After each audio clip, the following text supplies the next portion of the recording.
What really happened with your host, Mike Rivero. You're listening to the Republic Broadcasting Network, where you'll find out what the Fukushima's going on. And aloha, America. Welcome to our show today. It's Wednesday, May 9th, 2018, middle of the weekday, hump day, starting that long, slow glide down to Pauhana Friday.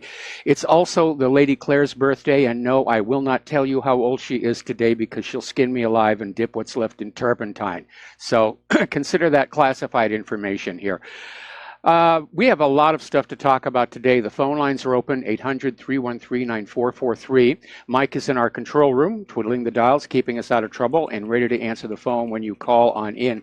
So let's get right on into it. Obviously, still seeing a lot of fallout from Trump's announcement yesterday that he's pulling out of the Iran deal, which has upset the other signatories to the deal. It's upset Iran, obviously, and it's upset a lot of people here in the United States as well, except for the war hawks, the neocons, and so forth. Iran's supreme leader has attacked what he describes as Trump's 10 lies and says America can't do a darn thing. And apparently over in Iran, politicians set fire to a U.S. flag. They're chanting death to America, and they vow to keep developing long-range ballistic missiles. So the situation has gone from bad to worse. So we've succeeded in angering a nation that historically is very slow to anger. Now, interesting little article that came out of yahoo.com. Actually, it's Fox News. It's sourced at Fox News, Shepard Smith, and he has a clarification for us all that we need to pay attention to. Don't say Trump pulled out of the Iran deal. He made a decision to violate it. He just violated the Iran deal, period, end of discussion. And that is, I think, a much more accurate way of describing the situation. He violated the deal. He's in violation. And that's going to have foreign policy repercussions around the world. Now, a lot of people are still commenting about Benjamin Netanyahu's dog and pony show a week ago Monday, with his set full of props and data files and CDs, and the claim that Mossad had stolen a small mountain of top-secret Iranian nuclear data from an unguarded warehouse in Tehran, and claimed that this material proved Iran was lying about having halted its covert nuclear program and should not be trusted. Now, this is rich coming from Israel, which has a nuclear program and nuclear weapons, refuses to disclose them, refuses to sign the Nuclear Non-Proliferation Treaty, refuses to allow IAEA inspectors. So applying Netanyahu's own logic to Netanyahu, nobody should be trusting him either. It's a case of the nuclear pot calling the kettle radioactive. The reality is that all of this documentation was known to the IAEA. In fact, it may well be that Israel simply hacked into the IAEA's computers and downloaded it all. It was a material that Iran had surrendered to the IAEA when they were laying the groundwork for the P5+1 deal. And it documents a program that was shut down and confirmed to have been shut down all the way back in 2003. So Netanyahu's out there saying Iran lied, but Israel's been lying for decades. And Israel's lie is the more dangerous one to the region. All right, we're going to take a phone call. Jim in Chicago, aloha, welcome to the show. What's on your mind? Hello, Michael. This morning, I watched the entire hearing of the nominee for the CIA directorship. She was sort of, so-so. I really do believe that she will be confirmed, even though I would not accept that. The one senator who asked the most important question and the nominee could not answer, it was Senator Harris from California. She asked her, even though you might think what you did was legal, is it moral? She would not answer that question. It was asked to her 3 or 4 times, and she said, she was tap dancing. So that's the most important thing. She will not answer a question when it comes to morality. Well, we don't expect the CIA to be a moral organization. They never have been in their entire history. But yeah, it was quite a dog and pony show. And I don't know if you caught this or not, but Ray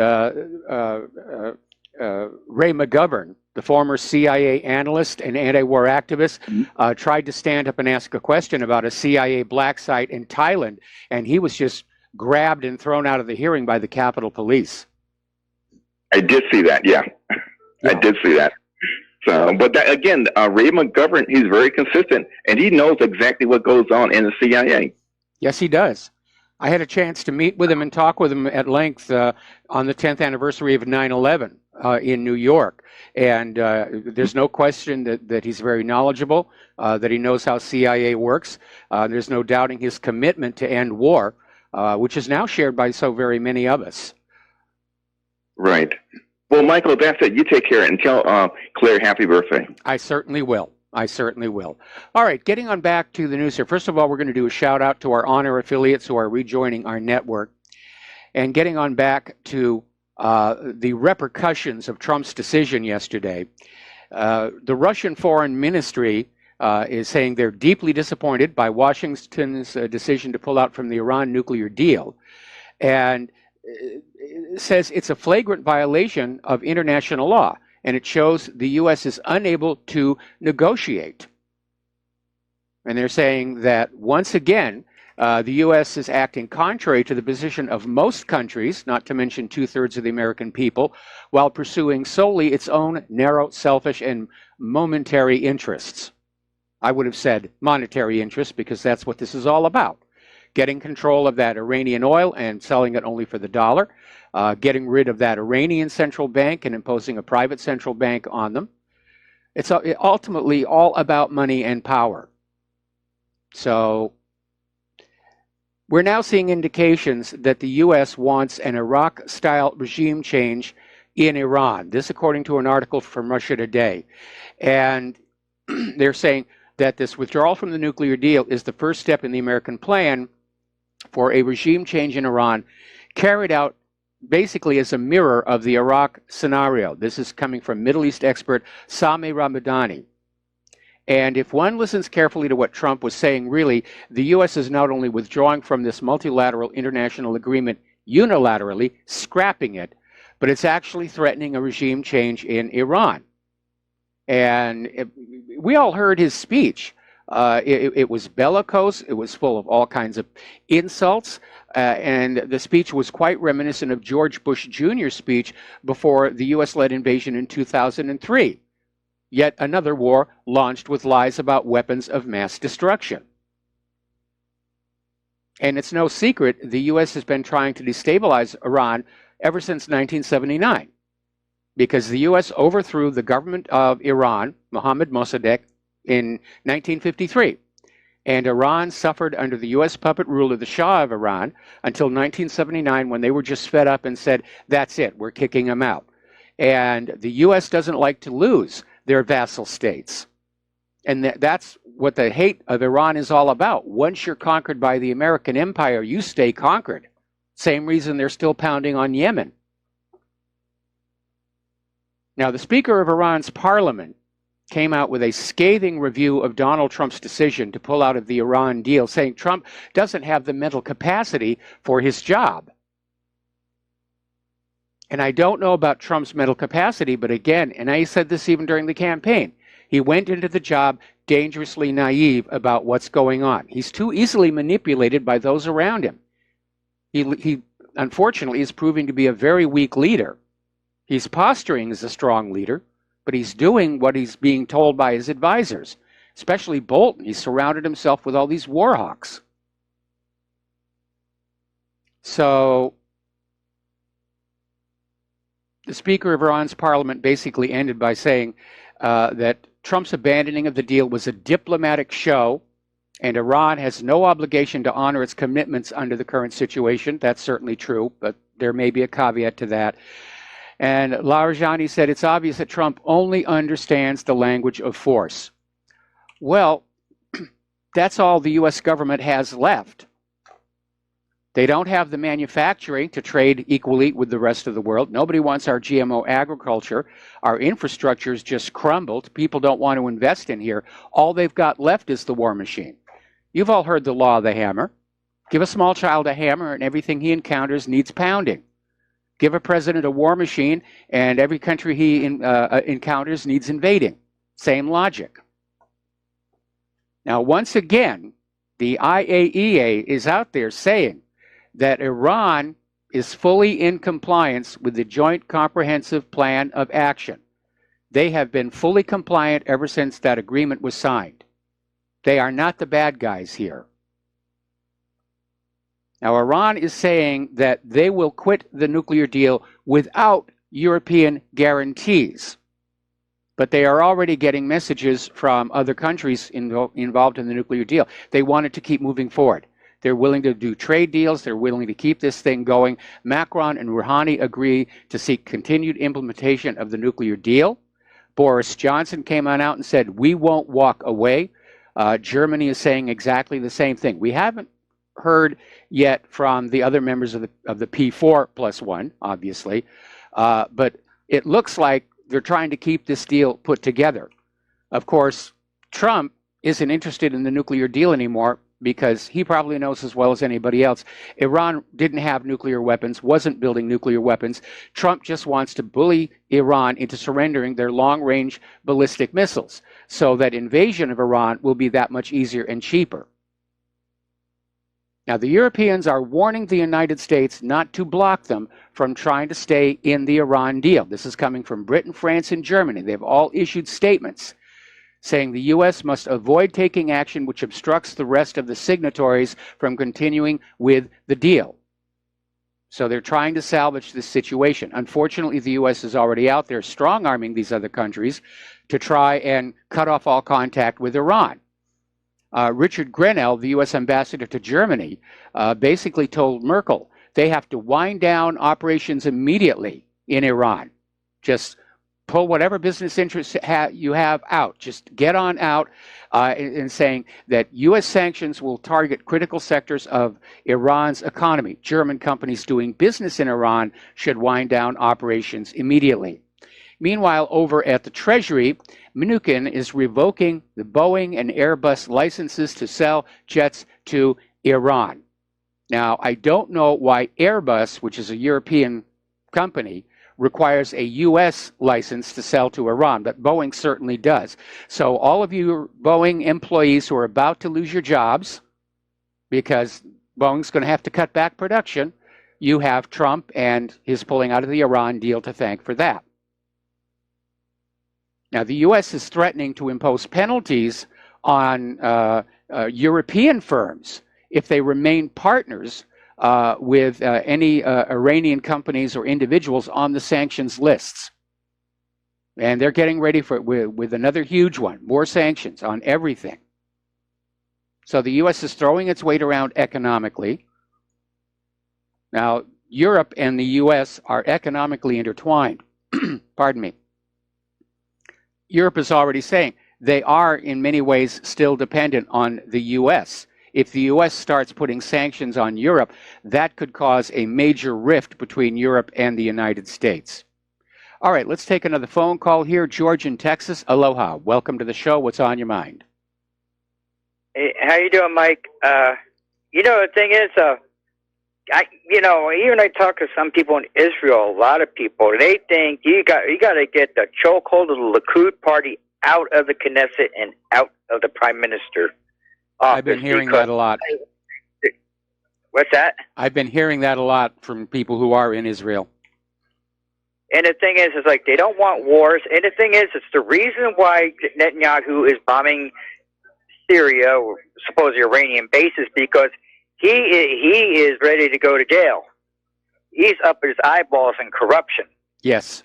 And the thing is, I am pro-Israel as far as being a sovereign nation, but I'm not pro-Netanyahu.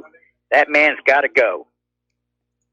Personally, I would, I would, if I were the president, I would tell, we ain't moving our embassy to Jerusalem until you, cut the crap. No more firing on unarmed Palestinian children. No more unprovoked bombings into Syria. I don't think Trump realizes how bad the optics look on this, that we are still sending weapons to Israel. We're still moving the embassy there. The corporate media, of course, is absolutely refusing to cover what Israel is doing to the people of Gaza, certainly not covering the use of illegal munitions, those butterfly bullets. They're illegal under international law. They're not even allowed to be used in warfare, actual warfare. Now, Israel is trying to claim that they have a right to shoot the Palestinians because they feel the Palestinians threaten their borders, and therefore it is a war zone. Well, if that's true, then the rules of war apply, and those bullets are illegal. So Israel is just in flagrant violation of every common sense humanitarian law. Well, personally, it's it's like I hear people, even Christians, justify the Israelis shooting unarmed Palestinian children. I'm like, no, if I was a serviceman and I was in Iraq and I was shooting unarmed Iraqi children or unarmed, I'd be I'd be court-martialed and thrown in a brig. Yep. I mean, in a stockade. I'd be pounding rocks in Leavenworth. But the thing is, I think we need to bring pressure to the president and say we ain't going to support Israel if their behavior's like this. No way. Well, unfortunately, the government isn't listening to us. They're listening to Israel. And I'm not exactly sure how it's being done, if it's just the force of their money or blackmail or what it is. But Israel has a lock on the U.S. federal government, and probably most of the state governments as well, such as South Carolina, which just passed that ridiculous law criminalizing criticism of Israel. It's terrible that we have all of these Israel firsters in our U.S. government. That is an absolute scandal in and of itself. Well, I'm America first. I'm not Israel first. Ditto. I'm pro-Israel as far as being a sovereign nation, but I'm America first. Absolutely. Right. We should all be America first. Trump campaigned on that, putting America first, making America great again. He was denounced as a racist for saying that, but he's not doing it. He's continuing down the path that is going to lead to this nation's ultimate ruin. I know it's Netanyahu. He visited a lot of the White House. Yes. More than any other state. And personally, if I were the president, I'd make Netanyahu get out on the back of the plane, saying you're a common criminal, which he is. And and the thing is, like I say, every time, like I say, corruption charge of Netanyahu comes up, he tries to start a war. And personally, if you want to start a war, they can finish it. I ain't sending my son over to help fight it. Thank you, Mike. All right, thanks an awful lot. And we're going to switch to Jeff in Georgia. I got a few minutes here. Jeff, what's on your mind? Yeah, Michael, great show. The Jewish powers that run Western civilization have the greatest apparatus of control that I've ever seen in any empire, in any time in history. But you mentioned Shepard Smith, and the reason I don't follow Fox News or CNN or any of them is because they are not honest. Shepard Smith can attack Trump, but Shepard Smith cannot ask the question, how did Israel get its nuclear bombs? How did they get away with stealing nuclear material from our country? Why can't the mainstream media, where's the freedom to ask that question, Michael? Well, it's in the independent media is where you're going to find that. You're the independent media. And you also had another caller from Chicago who was kind of praising Kamala Harris, the senator out of California. She's a puppet too. She doesn't ask these questions. She should be asking the questions, why does the CIA even exist if it's able to get away with a coup d'etat of a president and a soft coup d'etat of Nixon? The CIA should be destroyed, Michael. I agree. Would you agree? I agree. Even when it was first set up at the end of World War II, Harry Truman said this is potentially very dangerous if it escapes civilian oversight, which it obviously has. Yes. Really, that's all I had, Michael. You have a great show.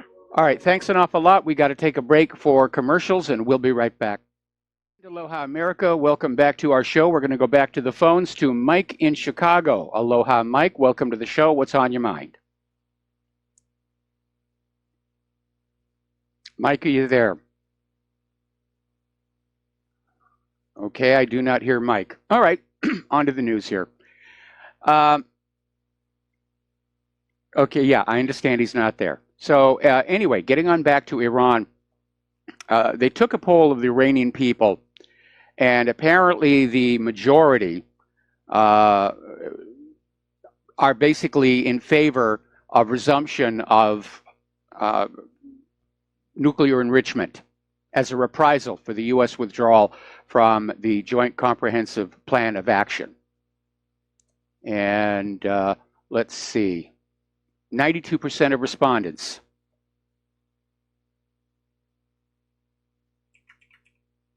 So, yeah, this is having repercussions here. Now, we had a caller yesterday who called on in and tried to claim that there was a bribe paid by Obama to Iran in the form of an installment of $400 million. And I told him, no, that was not a bribe. They were returning Iran's money. And to give you a little more on that backstory, basically it goes back to 1979. And the pre-revolutionary government of Iran, the Shah, had ordered a bunch of U.S. weapons that cost a lot of money. And they had already paid $400 million for the weapons when the revolution happened. And the United States, of course, immediately halted the delivery of the weapons. And basically, it was a refund. The money had been frozen by Iran's sanctions, and when the P5+1 deal went through and the sanctions were lifted, Iran got its refund. And that's what it was. It wasn't a bribe. It was a refund for the undelivered weapons. Okay, Mike is Mike. I don't have your city, but aloha. Welcome to the show. What's on your mind? Oh, yeah. Hi, this is Mike, Chicago. Can you hear me? Yes, I do. Okay. I was just going to say, meanwhile, I read an article today in Illinois. As of now, every Illinois citizen owes the pension funds $11,000 apiece. And I guess nobody's really worried about that. They ought to be. Yeah, I mean, I guess the only time that there's going to be a crisis is when it runs out of money. And then I believe I read another article that disappeared. I don't know how. I was reading about a UPS worker in '08 who lost like 29% of his pension. And I mean, he was already retiring and sort of had to start all over again, really. Him and his wife.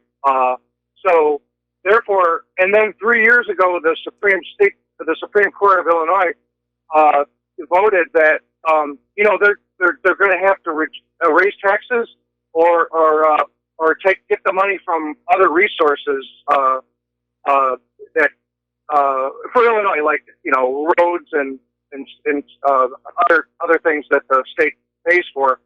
But you're talking about billions of budget deficit of dollars. Yep. And, the problem with Chicago, Moody's, last time they tried to borrow money, they were just about junk rated. I mean, it's going to be interesting going forward to see what happens. But like I say, I sound like a broken record. I'm sorry.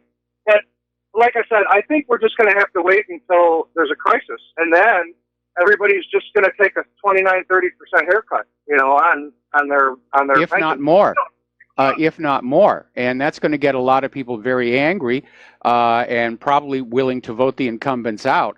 So it's a mess. The crisis is already here. The crisis in pensions began back in 2008. It's a slow motion crisis, kind of like the lava moving out of the volcano on the Big Island. We know it's a problem, but we haven't seen how far it's going to go. But the crisis is here. This economy's been driven off of a cliff, and at this point it's unrecoverable because of the huge amount of debt coupled with all the war spending. Right, I'm right on board with you about these wars and all in the military budget. But another thing, I hate to be the bearer of bad news, man, but the student loans just hit a milestone. I believe it's $1.5 trillion. Yes. And to me, that's a whole generation of debtors that aren't going to be able to get a foot up, because you know as well as I do, many of those jobs are not available. That well-paying jobs that they actually went to school to pay for. Yep. So anyway, yeah. Well, you know what? Maybe we won't be able to get rid of these wars until we do have one of these dominoes to fall. I think that's what's going to have to happen. We're going to have to see the economy and the government collapse, and that will bring, hopefully, peace to the world. Except Israel will simply find another nation to parasitize and fight its battles for it. Anyway, listen, Mike, got to let you go. We got to take another break for commercials. We'll be back with more phone calls after these few words. And aloha, America. Welcome back to the show here, and we're going to take 2 more phone calls, then we're going to close the lines because I got a lot of news to get through today. So let's go to Dennis in Indiana. Aloha, Dennis. Welcome to the show. What's on your mind? Aloha, Mike. Hey, Mike, like your wife Claire, I'm a Christian, so I'm a believer in Jesus. And I believe we're in the end times, and I believe that God is going to protect Israel no matter what, because Jerusalem is where Jesus is coming back to the Mount of Olives. Let's get past this point. Who's to say that you said there's a satellite that goes over our United States once every 12 hours from North Korea? I don't recall when I said that, but I mean, maybe it was Mike Herzog, I think. I think you heard that from someplace else, and I don't know whether North Korea does or does not have a satellite in polar orbit, but there are a lot of satellites up there. Yeah, I think I heard Mike Herzog talking about that before he quit, and then I thought Tom, they usually calls in, says there's a port down in Florida where Iran has a port down in Florida, and they receive a lot of shipping, what do they call those shipping containers that come over from China that get unloaded at that port in Florida and distributed throughout the United States? Okay. I don't think it's Iran that acquired control of that port, but that's more of an economic issue. I can't imagine the government allowing Iran to come on in here, given the current state of tensions. But obviously, with harbor fees and all the rest of it, those ports are big money makers when you have a lot of cargo coming through. As shipping dries up, they're going to go out of business, which is again why the U.S. is opposed to China's One Road, One Belt project. Right. Well, I just wanted, because I thought I heard on another show of RBN that they had that port down there. Well, I was thinking, since Russia is Magog in the Bible, if Syria is Gog in the end times, and I truly believe we're in the end times, and it's unfolding right before our very eyes. Okay. That Russia, China, and North Korea, if they're delivering here in them shipping containers, China and Russia and North Korea could ship, if that is the port there that Iran has a part of. Okay, I just found it. It's the United Arab Emirates, not Iran.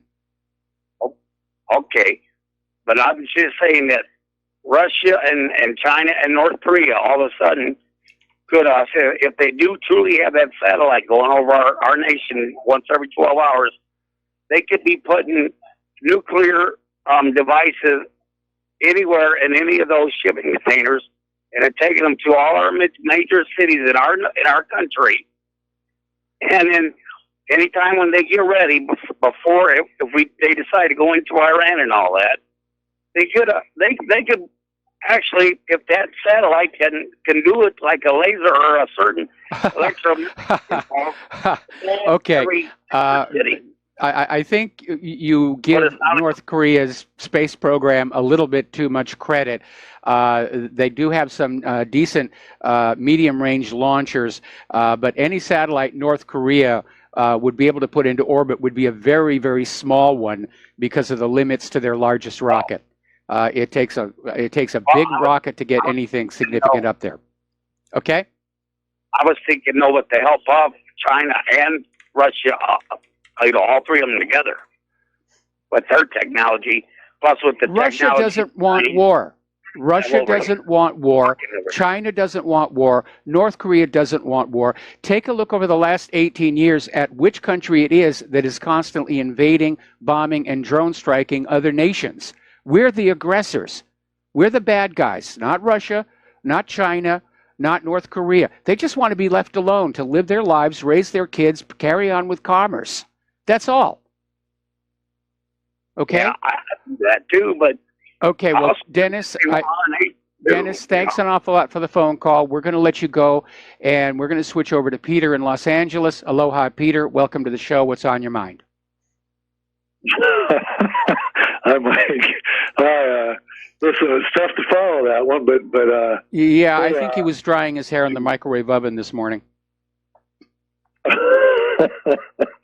Hey, Mike, I wanted to point out that I know you ran something about 2 or 3 days ago on a list, a partial list, but it was extensive, really, of the Israeli lobby. Yes. And how much we are owned and all that. And I see today that you also ran an article that talks about how many American Jews with American passports or American citizens. We know how there's quite a few Israelis that serve in the American government in positions of a lot of power. But how many American Jews serve in the Israeli army as American citizens? And it's tolerated. It's not tolerated in a lot of places. Like you can lose your citizenship if you serve in some countries' armies, but you can sure serve in theirs. And I've seen other numbers that show that there are probably as many American Jews serving in the Israeli military as there are in the U.S. military. Now, call me a conspiracy theorist, but that signals to me a pretty big fifth column. And it's well on display with this thing with Iran, where even in the best of circumstances, that now that we've idiotically pulled out, the best of circumstances is that Iran will continue and the Europeans will support them and they'll continue. But we'll miss out on the billions of dollars of trade. We'll destroy any sort of diplomatic credibility on making an agreement, and we'll probably end up going to war. The price of gas is going to go sky high. Yes. And what kind of price do we pay for having this fifth column? You know? Let's put that in dollars and cents. What's our defense budget going to be like because of this? What's the oil prices going to be like? What's our diplomatic credibility going to be like? And look at all the business we're missing by all the sanctions we're putting on Israel's enemies. And plus all the money we just outright give them. Let's try to put a price tag on Israel's fifth column in the United States. And I would tell you it's enormous. Yes. Yes, it is. I mean, because, people talk about the official economic aid given to Israel by our Congress, but there's a lot more besides that. The U.S. will build a run of weapons, more than they actually need. They'll declare the excess to be military surplus and then sell it to Israel for pennies on the dollar, even though it's all brand new equipment. That's another way that they help Israel. The U.S. government will loan Israel additional money, and then somewhere down the road in the middle of the night, Congress will vote to forgive that loan. So Israel just gets to keep the money, and they get to say they've never defaulted on a loan to the United States. It's just one scam after the other, after the other, after the other. And it is bleeding the nation dry. And it's directed. This is lobbying effort and all this money of purchasing our government and taking away our rights to criticize that effort. By the way, yes, our First Amendment rights and any amendment rights to criticize what they're doing in this fifth column. It's directed by a foreign government. Yes, and it's not in the U.S. interest. I submit to you unequivocally that you can easily call this a fifth column. So, yes, I can't think of a bigger example in history, frankly. I can't either. I mean, I remember back in the 1950s when I was getting my brainwashing in public school about, communist subversion of the United States, and McCarthy was doing all of his nonsense. And it's, as it turned out, government was being infiltrated and subverted. We were just all looking in the wrong direction. Right. I mean, let's face it, our kids' lives, war and peace, our money, our treasure, our First Amendment and Bill of Rights, all are subject, to this, and under threat, dire threat, or even the existence of the country itself, since they've gotten us into nose to nose with the Russians, to this fifth column. It's got to be done away with. We can't have this anymore. No, we can't.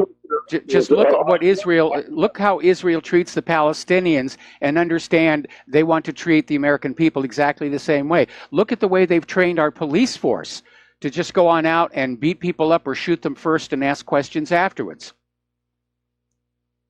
Mike, it's exactly right. The way they've treated the West Bank and Gaza is the way they would treat anybody who they had complete control over. Yes. I mean, I wonder, you had an article that was talking about Australia that has a law against dual citizen people in government. Most countries have that. Most countries require people in government to be full citizens, not dual citizens. Now, in the case of the situation in Australia, most of those people didn't even realize they were dual citizens, because the laws governing citizenship vary from country to country. And some of these people were born in Australia, but their father had come from New Zealand or Great Britain, and under the New Zealand and British laws, that made them de facto citizens of those countries as well. But in the case of here in the United States of America, we have all these dual citizens who are obviously more loyal to Israel, and they're just throughout our entire government. We're living under foreign puppet rule.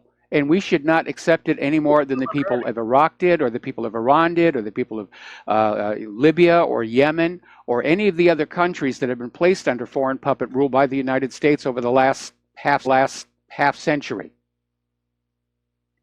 Back in '91, when we were the Gulf War, the first Gulf War, the Desert Storm, Rahm Emanuel, when we were at war, Rahm Emanuel goes over and puts on an Israeli uniform.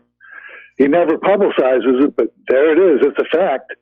We were at war, and he goes over to Israel. I remember in L.A., there were 800. There was a demonstration, a big thing in the West L.A. in front of the Veterans Center there, where they had 800 Los Angeles Jews ready to join the Israeli army when we were at war in '91. Yep. So, I mean, it's just, look where we're going here. We haven't followed our own interests in decades. No. Well, we, the American people, are trying to follow our own interests, but our government has been totally compromised. Remember Cynthia McKinney, where she came on out and blew the whistle that people elected to Congress have to sign a pledge that they will support Israel. I mean, to me, that's almost treasonous. Israeli lobby, basically. Yes. Yeah. Wow. Well, Mike, thank God for you. That's all I can tell you. Thank God for you. All right. Well, thanks an awful lot. And we're going to let you go here, and we're going to take one more call from Steve Elkins. Steve, thank you for waiting patiently. What's on your mind? Well, I was a little bit disturbed by what I heard before Peter, and the caller suggested that the end of times, that we'll all be doomed and Israel will be saved because they're the chosen people. Basically, that's what he was saying. And I'm a little disturbed by somebody who actually believes that the rest of the world are second-class citizens and that the Israelis are the chosen people. I was just kind of surprised that he actually came out of his mouth saying that he actually believes that Israel would be taken care of, which would basically believe that the Israelis, the Jewish people, are the chosen people. I'm surprised he said that. Well, that is apparently his belief, and maybe he's a Christian Zionist. And the Christian Zionists have been successfully exploited by Israel for political gain, to the point where when Israel vandalizes and damages these historic Christian churches in the Holy Lands, the Christian Zionists won't say a thing about it. Right. That's disturbing. I'm not sure why he even listens to RBN. He believes that. There's got to be a station out there for him, but I believe we're all equal. equal in the eyes of God. So maybe he might want to rethink that whole philosophy of his. Well, what's really funny, of course, is that if you go to the Schofield Bible and this whole legend about the rapture, Israel gets left behind when it all happens. Jesus comes down, takes all the true believing Christians and takes them up to heaven with him, and Israel gets left behind. So different sort of take on that story. Hey, thanks, Mike. Appreciate it. All right, thanks an awful lot. We're going to close the phone lines here because I've got a lot of news to get here. Getting on back to Iran. John Bolton is out there saying that President Trump's decision to withdraw from the Iran nuclear deal isn't part of a broader plan to attack the country. Really, it's not a prelude to a U.S. invasion. And if you believe that one, I have some of Saddam's nuclear weapons to sell you. Of course it's a prelude to invasion. They're going to make a big issue over Iran still having those long-range ballistic missiles, and they're going to go in and start bombing the place again. And they're going to keep on bombing it until there's a regime change. It's the same pattern the U.S. government has followed in all these other countries. Why would they change it now? Now, we're getting a story over here from Activist Post that's warning that Israel is setting the stage to attack Iran over phony claims of Iranian missile threat. Now, Iran is not stupid. They are not going to fire a missile into Israel because they know Israel's looking for that excuse. Trump is looking for that excuse. Israel and the U.S. both have nuclear weapons, and until Iran has a nuclear weapon, they're going to basically be very quiet. Plus, Iran is not a warlike country. They're over supporting their good friends in Syria at the request of the Syrian government. They have every right to be there, despite what Israel is screaming. But they're not in the business of just throwing their weight around and threatening other countries. Israel is apparently mobilizing some of their reserve troops, getting ready to have a big war either with Syria or Lebanon or Iran, or all three at the same time. I noticed they're fortifying that Golan very, very much. They don't want to give that back. They don't want to give back all that oil and gas. Israel wants to keep that. That's ours now, by right of conquest. Israel is threatening that they will assassinate Syria's Bashar al-Assad if he allows Iran to continue to operate in Syria. A few days ago it was, we'll come after you if you allow Iran to attack Israel from inside Syria. Now they're just saying, get Iran out of Syria or we're coming to kill you. And again, not a word about any of this on the American corporate media. We got to take another break for commercials, and we'll be right back. Aloha, America. Welcome back to the show here. Now, it's been pointed out that Israel attacked Syria less than an hour after Trump announced he was withdrawing from the Iran deal. So obviously Israel knew what was coming, and they were prepared for it. Basically, they were wheels up while Trump was still on the air. And we're now seeing, of course, Israel, meaning Netanyahu, basically challenging the U.S. to escalate in Syria, and they're advocating a war to impose regime change on Iran. So long as the Americans do the actual fighting, of course, because the Jewish kids, they're just too precious to risk on that, you know. That's what the Americans are for. Now, Israel puts their army on alert in the Golan Heights, which I explained before. They don't want to give that back. They're afraid that if actual war breaks out between Israel and Syria, Syria is going to want to come into the Golan and recapture that for its resources. And there's been another attack in Damascus. Apparently, there were rocket fire killed 4 people in the Syrian capital. And they're assuming that the rockets were fired by U.S.-backed terrorists. So it's still going on. They're still going on. But they're losing.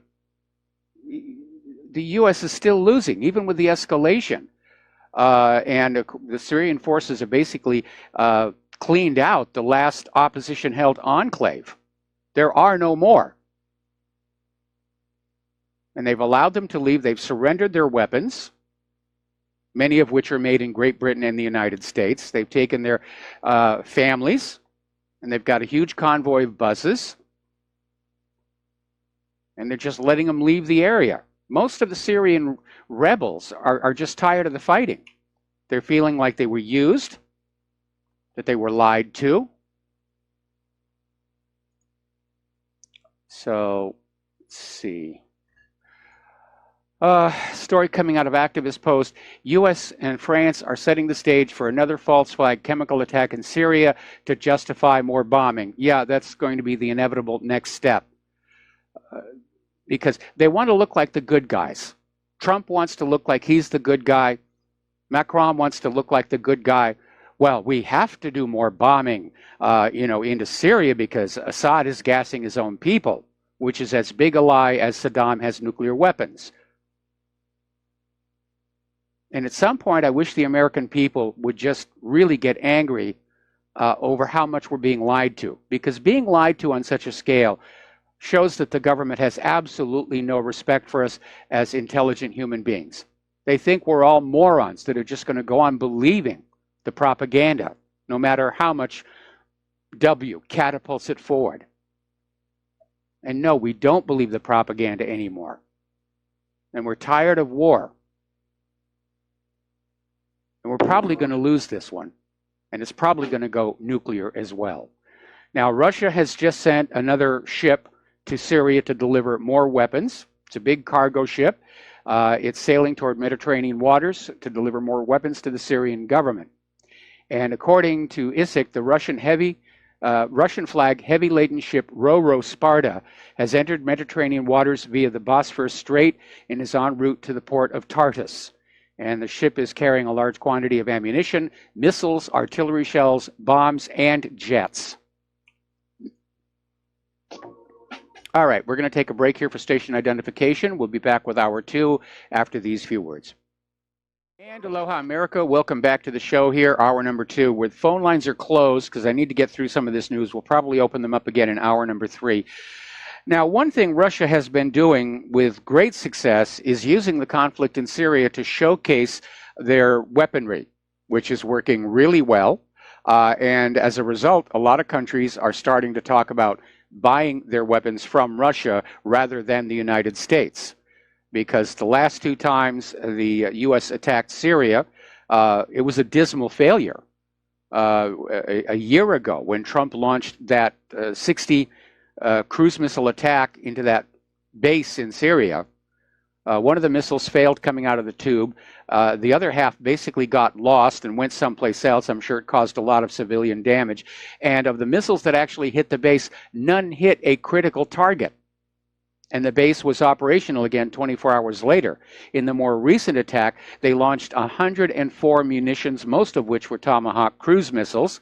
Half of them fell out of the sky, apparently for mechanical problems. And only about 20 actually reached their targets. That's a very poor performance for such an expensive weapon. So Russia is using Syria as a sales tool. And one of the things that they are using in Syria is the Uran 9, and it is a robot tank. It's armed with a 30-millimeter cannon on top, in a turret on top of a small tracked body. And there's no human beings inside. And it can be remotely controlled, or apparently it can operate autonomously. So, isn't that cute? U.S. forces have set up a new base in Manbij in northern Syria after Turkish threats to march on the town. So Turkey continues to be a bit of a wild card.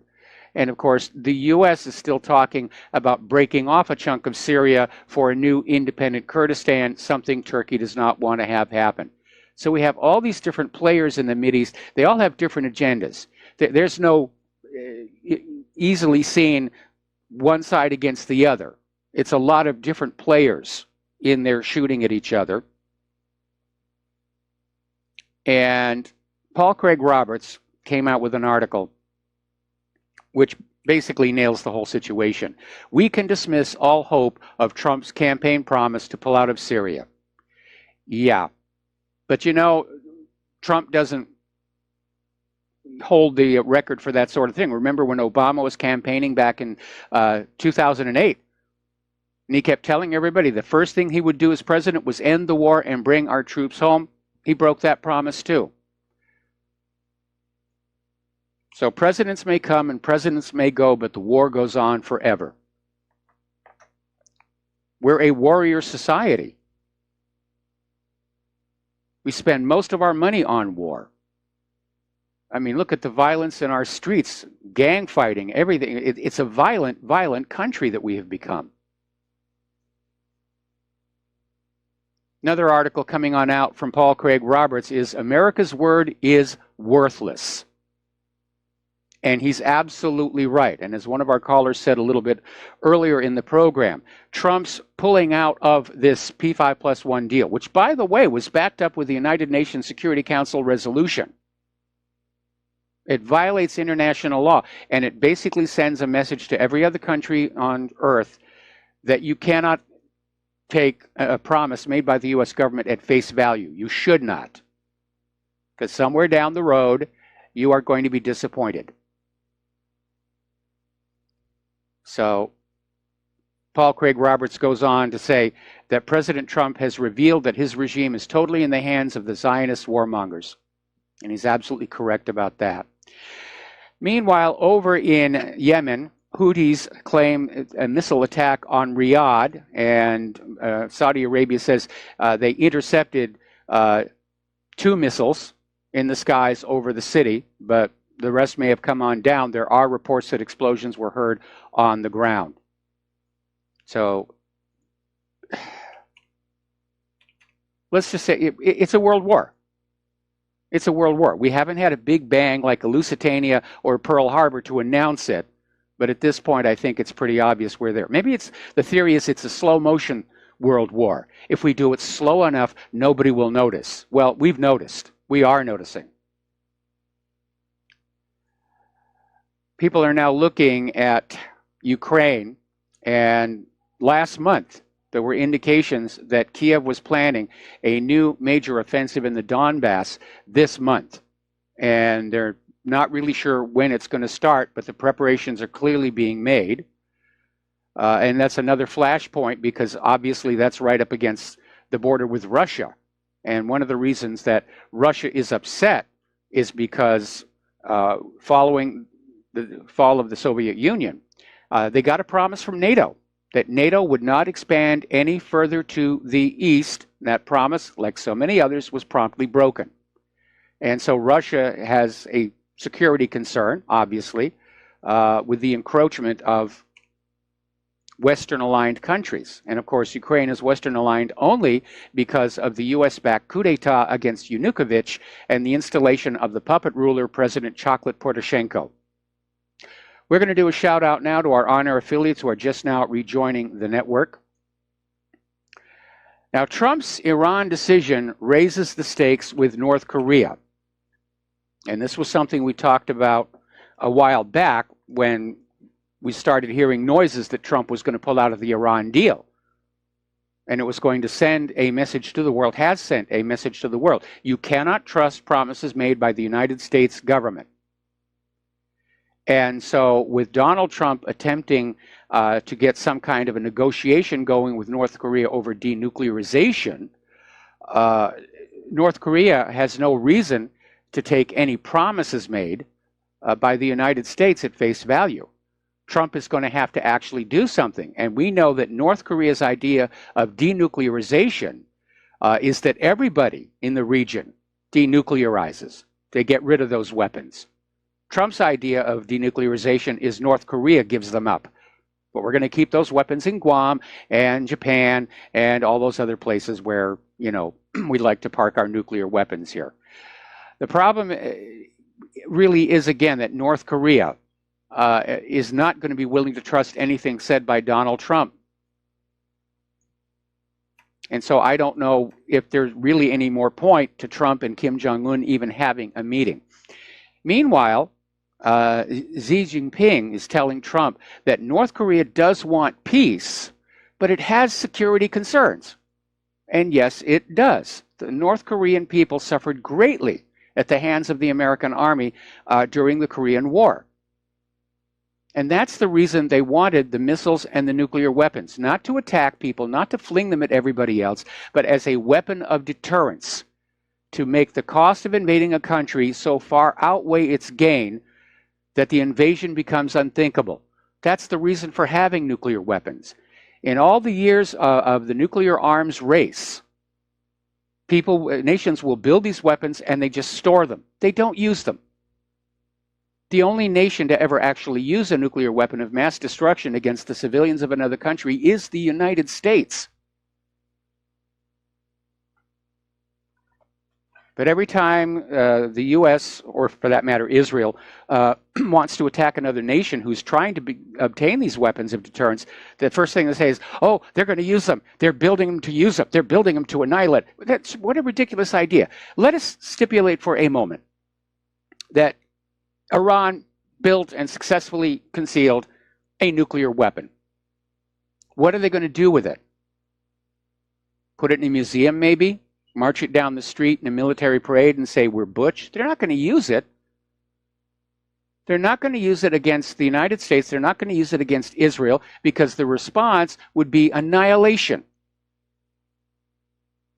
Iran would be melted down into a slab of green glowing glass, and they would send in the Marines to paint the parking stripes.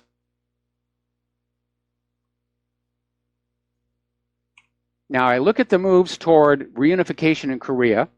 The U.S. doesn't want that to happen, but it looks like Moon Jae-in and Kim Jong-un are definitely getting together on this. And they want to formally end the Korean War after all these years, get rid of that DMZ, and just start being friends and neighbors and eventually one country.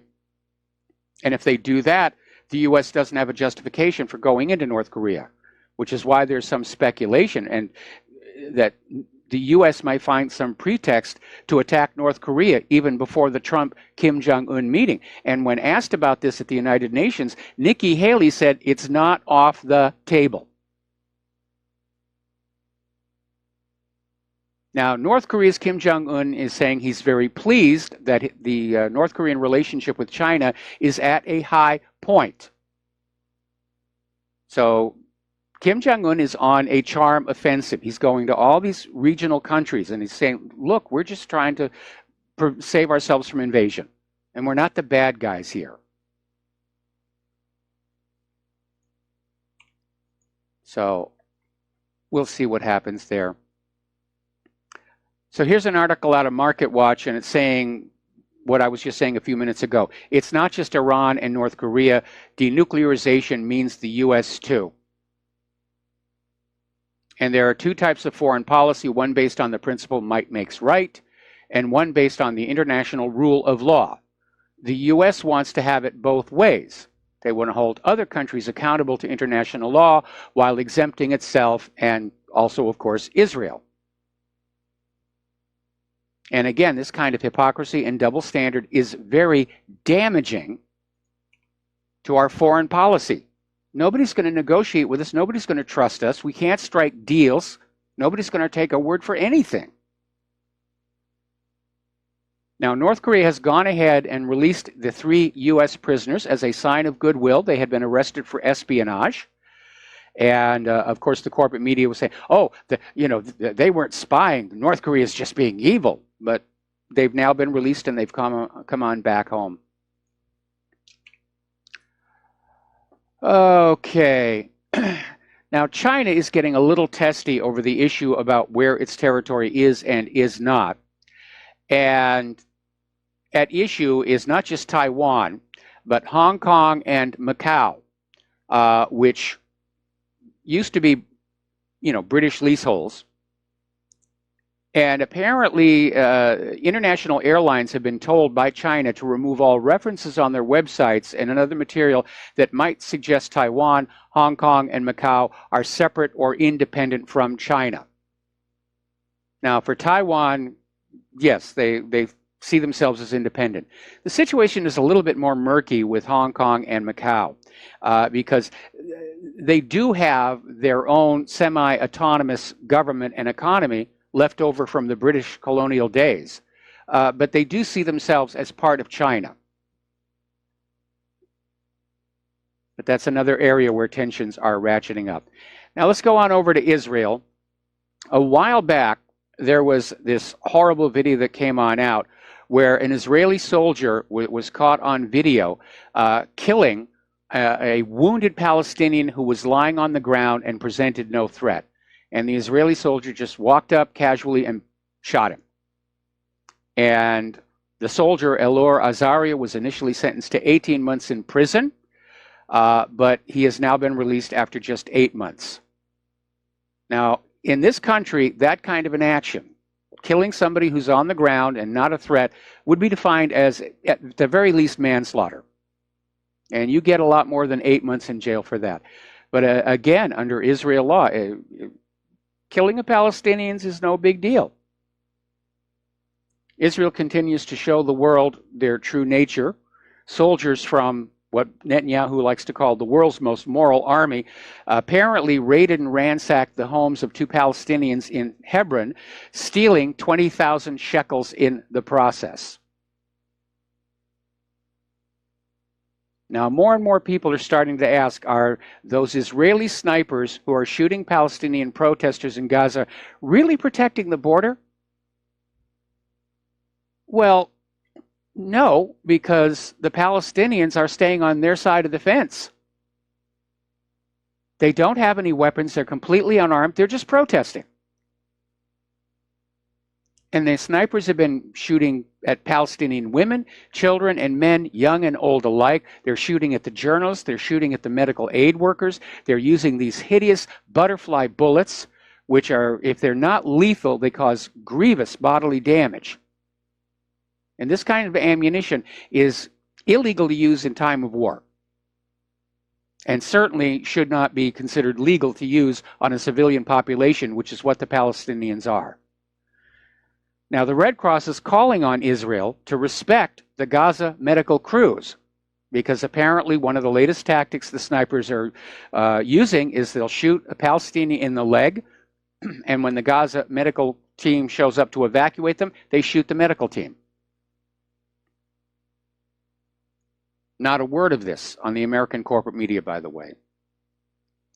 We've had another incident where the settlers are dumping their wastewater, meaning their sewage, onto planted Palestinian land. This happened in the town of Beit Umar to the north of the southern West Bank city of Hebron. And this is something that goes on a lot.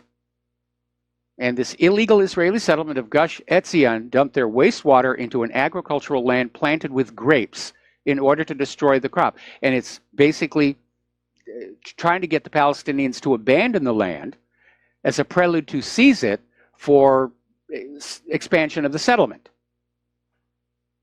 Now, normally, what honorable, ethical, moral people would do is go to the Palestinians and say, we would like to buy your land, and we will give you a fair price for it.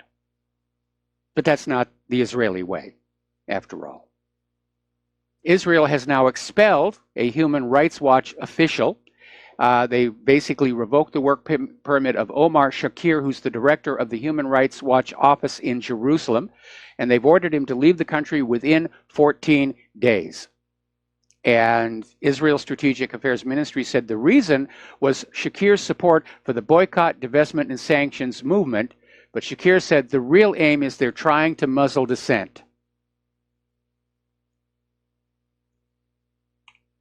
Both may be true. Meanwhile, up at the United Nations, Nikki Haley is back out there trying to stop the UN Security Council from moving forward with a resolution on what Israel is doing to the people of Gaza, saying that the UN is being abusive and they're bullying Israel. You know, and apparently it got very heated, and literally she started yelling at people.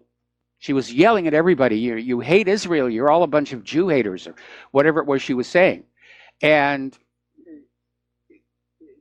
she just said it was so upsetting to her that the United Nations could find any fault with Israeli snipers using butterfly bullets on unarmed Palestinian protesters that she just had to yell at everybody.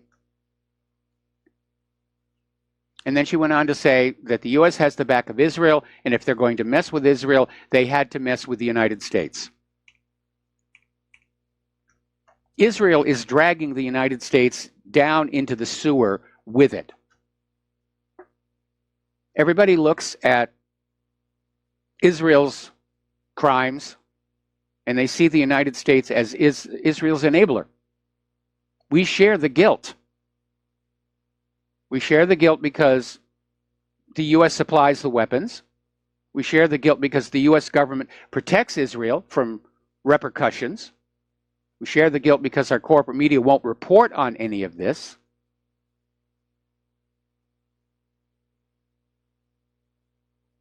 It really is a shame there.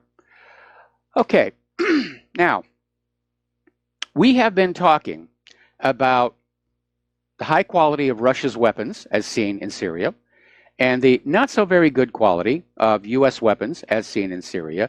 And now we're hearing that the latest nuclear aircraft carrier, the Gerald R. Ford, $12 billion, the Navy's costliest warship, has had a major breakdown of its propulsion system involving a component called the thrust bearing.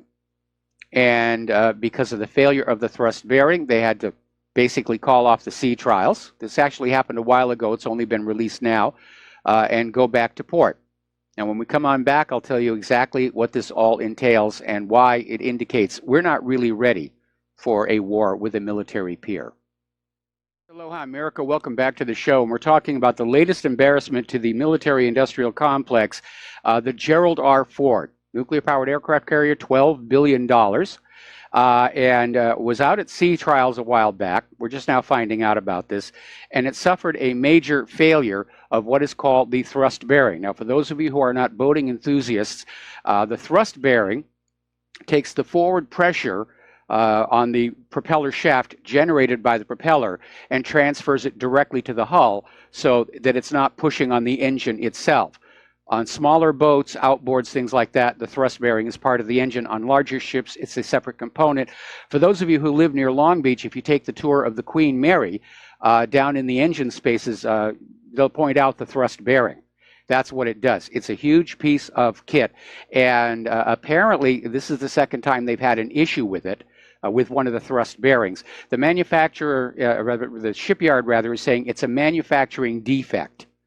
That the Navy didn't break the carrier by anything they were doing on sea trials. Well, frankly, you're not supposed to have to treat weapons gently, and with kid gloves. They're supposed to be weapons, and the other guys are shooting at them. And in all probability, repairing or replacing this thrust bearing is going to require dry docking the ship.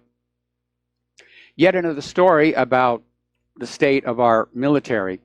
One of the busiest F-35 Joint Strike Fighter training units is running short of planes, and as a result, they're not training as many pilots as they would like. Now, this is the 33rd Fighter Wing.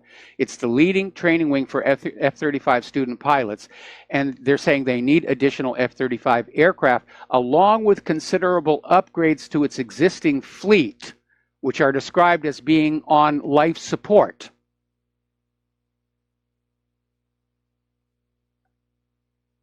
So, and what's really amazing, of course, is they're training these pilots to fly on a version of the aircraft that is not actually ready for combat.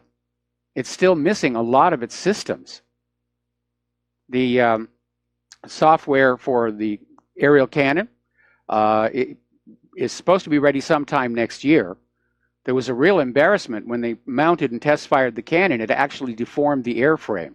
So they had to go back and fix that. Whatever happened to good engineering? That's what I want to know. Okay, as you're probably aware, there have been a string of fatal air crashes involving Air Force aircraft. The most recent one involving a WC-130 Hercules that killed 9 airmen from the Puerto Rico Air National Guard. And so they're ordering a safety stand down for all aircraft. It's going to be on a rotating basis, so it's not going to happen all at once. But they just want to take a look at the aircraft and inspect them and see what is really going on. What's really going on is the military are running out of money, as much money as they have. $700 billion this year alone. They're spending so much of it, they're running out. And back in 2013, the U.S. Air Force actually cut the maintenance budgets. Well, what happens when you take these very complicated, very delicate, apparently, weapon systems, and you cut their maintenance? They start falling out of the sky. And we're not ready. We're not ready. We get into a war with Russia and China, it's inevitably going to go off. It's going to go nuclear. On the day when the U.S. government realizes they cannot win conventionally, they'll hit that button. They'll turn the keys. Another little article out of Paul Craig Roberts. I really do like his writings. We've had him on the show. I should get him back here. The article says, once upon a time, long ago, truth was important. And he's basically saying that people in other country, and even the American people, have come to the conclusion that the U.S. today is a less free and less aware society than the societies in the dystopian novels of the 20th century or movies like The Matrix or V for Vendetta. They're being lied to constantly by the media. I think they're waking up. The polls are showing that they're waking up. But the real issue is that we've just gotten into the habit of being tolerant of lies by government and the corporate media. People today somehow seem to accept this is okay, this is normal. And it shouldn't be. We should always demand the truth from our government. There's no place in the Constitution that says the government has a right to lie to you or deceive you. In fact, there even used to be laws forbidding the U.S. government from propagandizing the American people. Those have now been rescinded. Why should we be comfortable with that? Now, fraud negates consent. And if the government is engaging in fraud against the American people, then we're not under any more obligations to them. Just hold that thought. We'll be back after these words. And aloha, America. Welcome back to the show. So getting on to the domestic politics here, obviously the big news that is being covered by the corporate media was the confirmation hearing for Bloody Gina, or Gina Haspel, who is the acting director of the CIA and wants to have that job permanently. It was a very scripted, planned out hearing, and that was, I think, demonstrated by the fact that Ray McGovern stood up to ask a question about one of the CIA's black sites in Thailand and was promptly ejected by the Capitol Police. But interestingly enough, as part of her discussion that focused on the use of torture, Gina Haspel said that torture doesn't work, which, yes, we all know that. And then she promised that her strong moral compass would prevent her from carrying out any presidential order she found objectionable. Well, Gina, where was that strong moral compass back when you were supervising the torture sites? I mean, that is utterly absurd for her to be saying right now. Excuse me, I had a sneeze there. So that's a black stain on the history of the United States. And unfortunately, torture has been used before in war. Sorry about that. A lot of pollen in the air today. We know that there was torture going on in Vietnam, both world wars. It is despicable. But Haspel is correct. It doesn't really work. Will make the pain stop. And you need to understand the severity of this. The U.S. government tortured innocent Iraqis to death to find Saddam's nuclear weapons, which never existed. Think about that one for a while. Just imagine being that Iraqi who's being tortured, and you know there are no nuclear weapons. What are you going to say to stop the pain?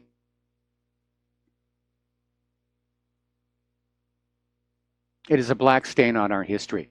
Now, even though there was a public hearing, the fact is that the vast majority of CIA records on Gina Haspel will not be made public.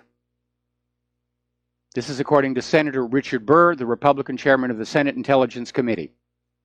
So you don't need to know any of that, and anybody who complains will be waterboarded.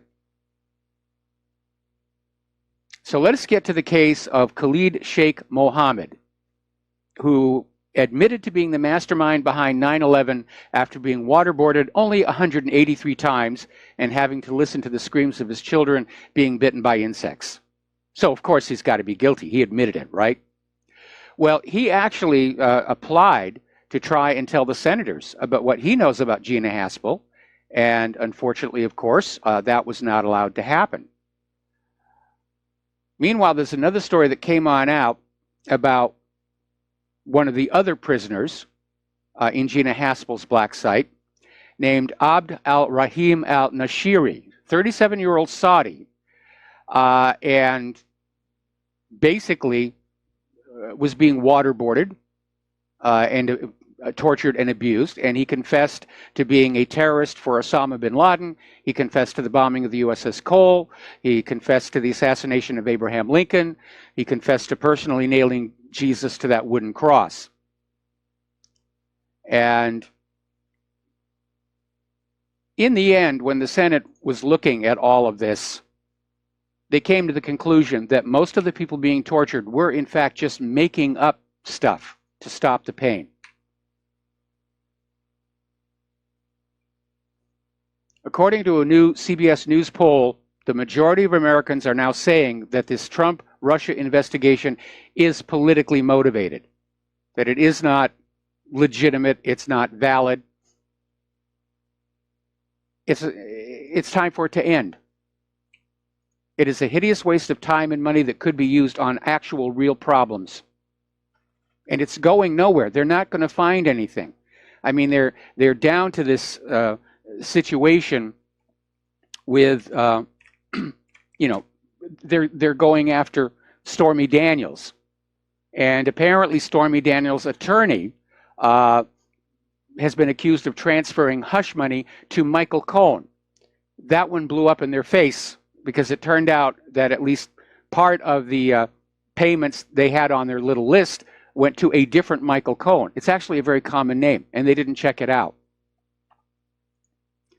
Now, the Justice Department reveals it may provide Judicial Watch with the previously redacted portions of the Rosenstein Scope of Authority Mueller memo. Right now, the redacted version of the memo, it's just all black on the front, and the unredacted portion will just have two words, "Get Trump," is what it amounts to. And Judicial Watch, again, had to go to court to get this. We're still being stonewalled by the Department of Justice and the FBI. In fact, the Department of Justice is still blocking a top secret source who provided much of the information Mueller is acting on. And there's no secondary confirmation of any of it. Mueller is simply saying, I trust this source, but it's secret. We can't tell anybody. It'll reveal sources and methods, and we can't do that at all. The Washington Post did mention that they discovered that the top secret source who aided Mueller is an American. Wonder if it might be Hillary. Now, Judicial Watch scored a victory for a 76-year-old veteran criminally prosecuted for taking photos of American flags at a Veterans Affairs facility. I remember when this happened. It was back right at the start of 2017. And it was absurd for the VA to arrest this 76-year-old veteran for taking pictures of American flags. And according to the VA, the photos were unauthorized. And he was taking pictures of flags at an entrance to a park on the Los Angeles VA campus. And clearly a violation of the First Amendment, and Judicial Watch finally got that mess sorted out. But the courts keep reaffirming a First Amendment right. If anything's out in public, you can take a picture of it.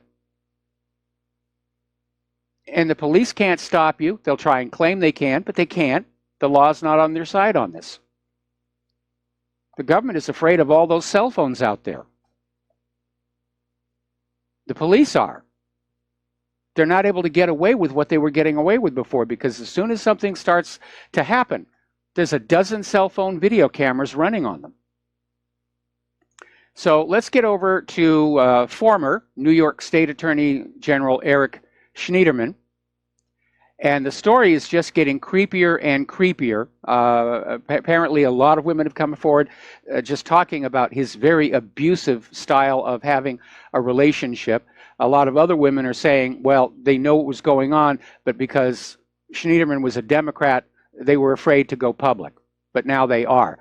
And according to one of the people, Tanya Salvatrium, she came on out voluntarily. Normal procedures, sexual abuse victims are not named in the media, but this woman voluntarily came forward. Basically, she's a Harvard-educated activist writer, and she told the New Yorker magazine that she had a year-long affair with Schneiderman. It started out really good, and then it got more and more abusive until the point where Schneiderman was calling her his brown slave, demanded she call him master and owner. I mean, this is 50 Shades of Schneiderman right before us here. Now, I know we need to be cautious because you can get into a witch hunt mentality, but there's another story here that says there may be more to this than meets the eye.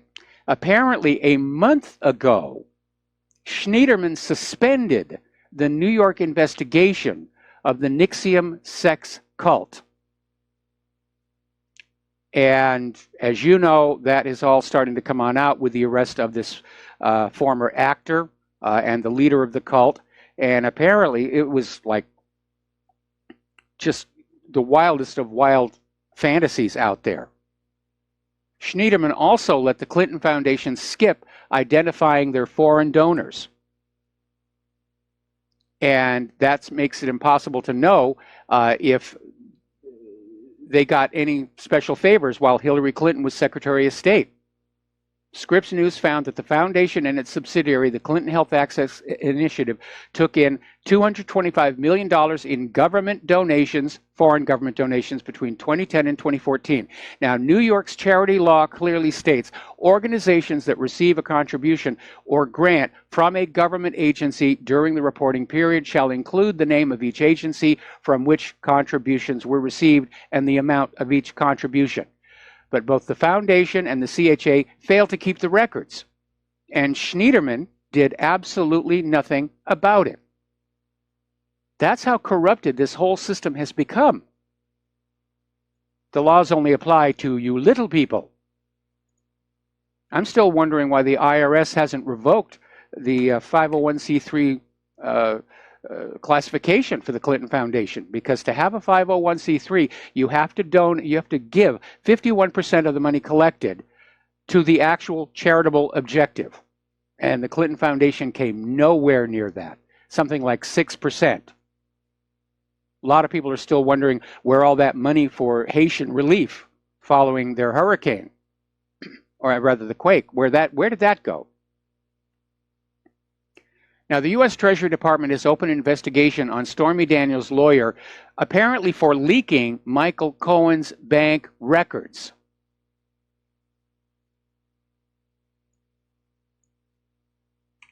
Just no standards of ethics or decency anymore.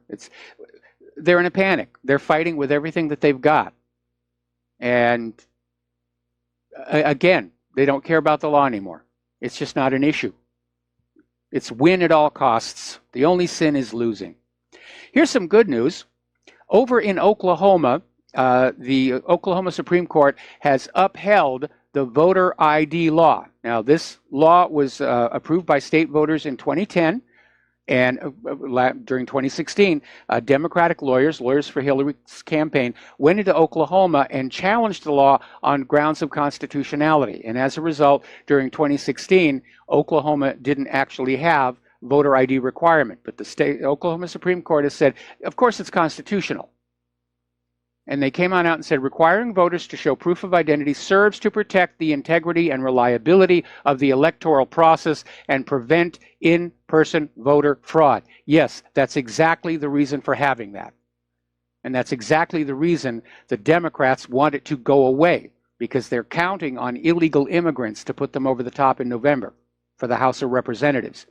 That may not happen. The poll numbers are shifting away from them.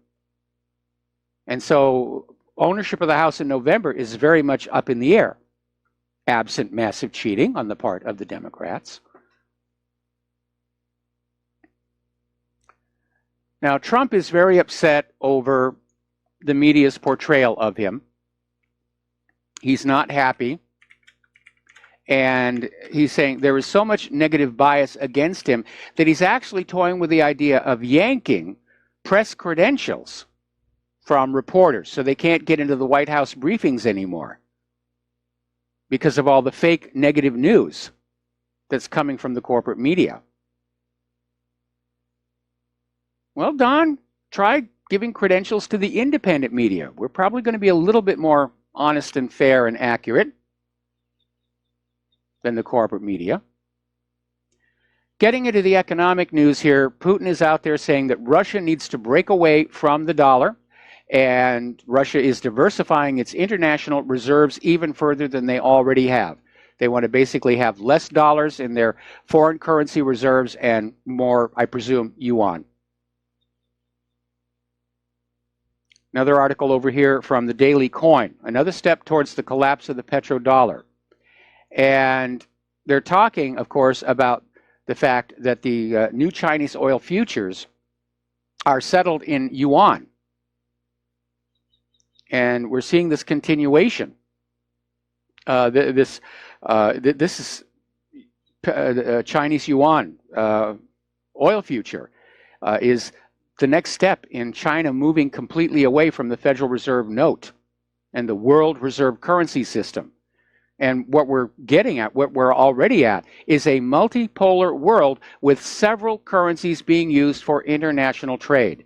And that is, of course, what the United States fears most, because in a country where we've lost our manufacturing, in a country where nobody wants our GMO agriculture, charging interest on US dollars used around the world is the only thing really keeping our economy going at this point. And the more countries stop using the dollar, then that interest revenue gets cut off. And we don't have enough manufacturing output to keep this country going. It's really past the point of no return. It can't be fixed here. Global oil prices have skyrocketed ever since Trump's announcement that he is leaving the Iran deal. It skyrocketed to its highest in more than 3 years, just 12 hours after Trump made the announcement. And the Brent crude hit $77.20 per barrel. It's getting very, very close to that $88 per barrel that Saudi Arabia wants to try and balance their budget. So the next time you fill up your car or truck and you get a shock looking at that gas pump price indicator, you can thank Trump for that. All to make Israel happy. High gas prices, Boeing workers out of a job. Yeah. Absolutely no concern for the damage being done to ordinary people. Meanwhile, Senator Marco Rubio is out there saying there's no proof at all that the Trump tax plan poured money back to workers. And he's basically saying there's a lot of thinking on the right that if big corporations are happy, they're going to take the money they're saving and reinvest it in American workers. In fact, they're using it to buy back their shares. A few gave out bonuses to management, but there's no evidence whatsoever the money's been poured back into the American worker. You know what this all was? This was a repeat of Reagan's trickle-down economics. And I don't know about you, but I'm tired of being trickled on and being told it's an economy. We're going to take another break for commercials, and we'll be right back. Aloha, America. Welcome back to the show. And yes, we are going to open up the phone lines again here because they got through most of the really important stuff. We're still talking about the economic news here. And as you know, the U.S. and China are in negotiations to try and head off a trade war, which was sparked by Donald Trump's imposition of tariffs on Chinese goods. But the negotiations are not going very well because the U.S. is making what China considers to be very unrealistic demands, in fact, impossible demands. Basically, the USA wants China to reduce tariffs to the level of corresponding American tariffs. They want China to remove all restrictions on U.S. investment in certain sectors of the Chinese economy. They want China to stop cyber attacks on the United States. They don't even know where the cyber attacks are coming from. So that's a non-starter. The U.S. wants China to strengthen the protection of American intellectual property. That is a hot button issue, and it is a major problem over there. And the U.S. wants China to eliminate state subsidies for enterprises in the sphere of high technology. In other words, they want China to stop pushing to become technologically superior. Now, over at What Really Happened, one of the members posted this interactive graphic about the nations of the world based on various measures.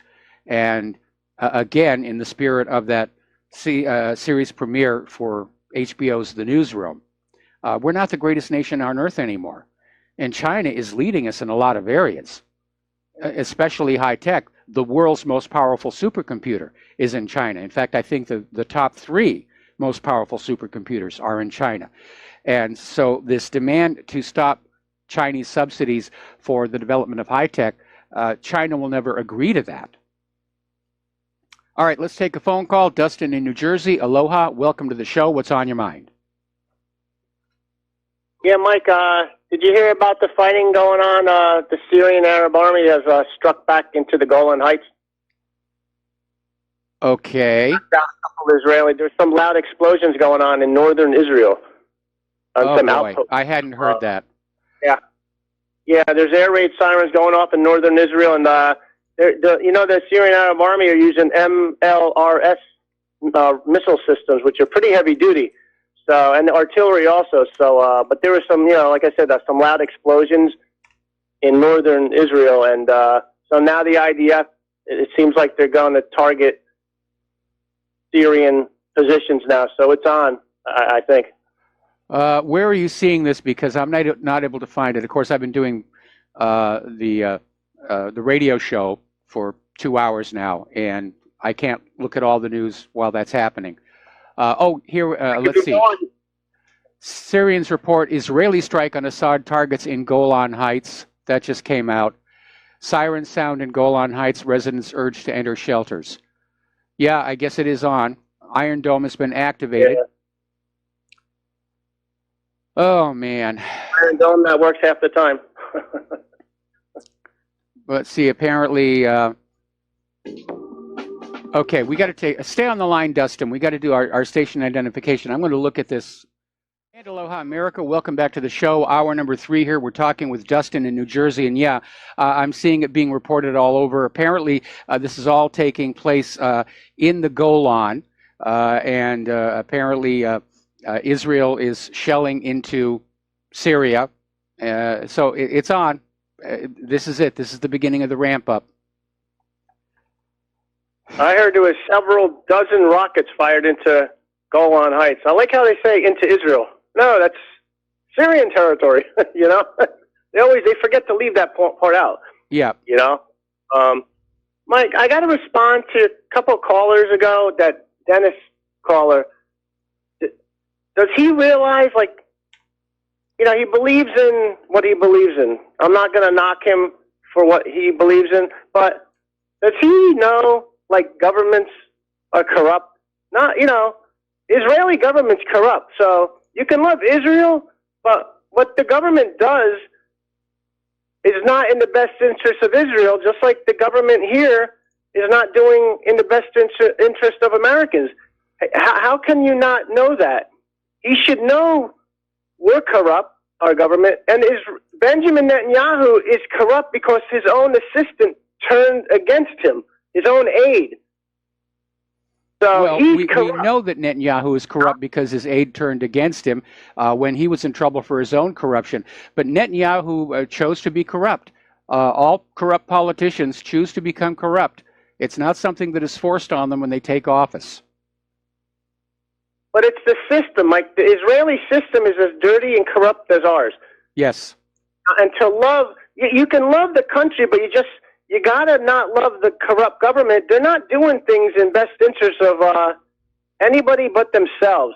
And Mike, I want to bring this up: is USS Liberty? How is that in God's name?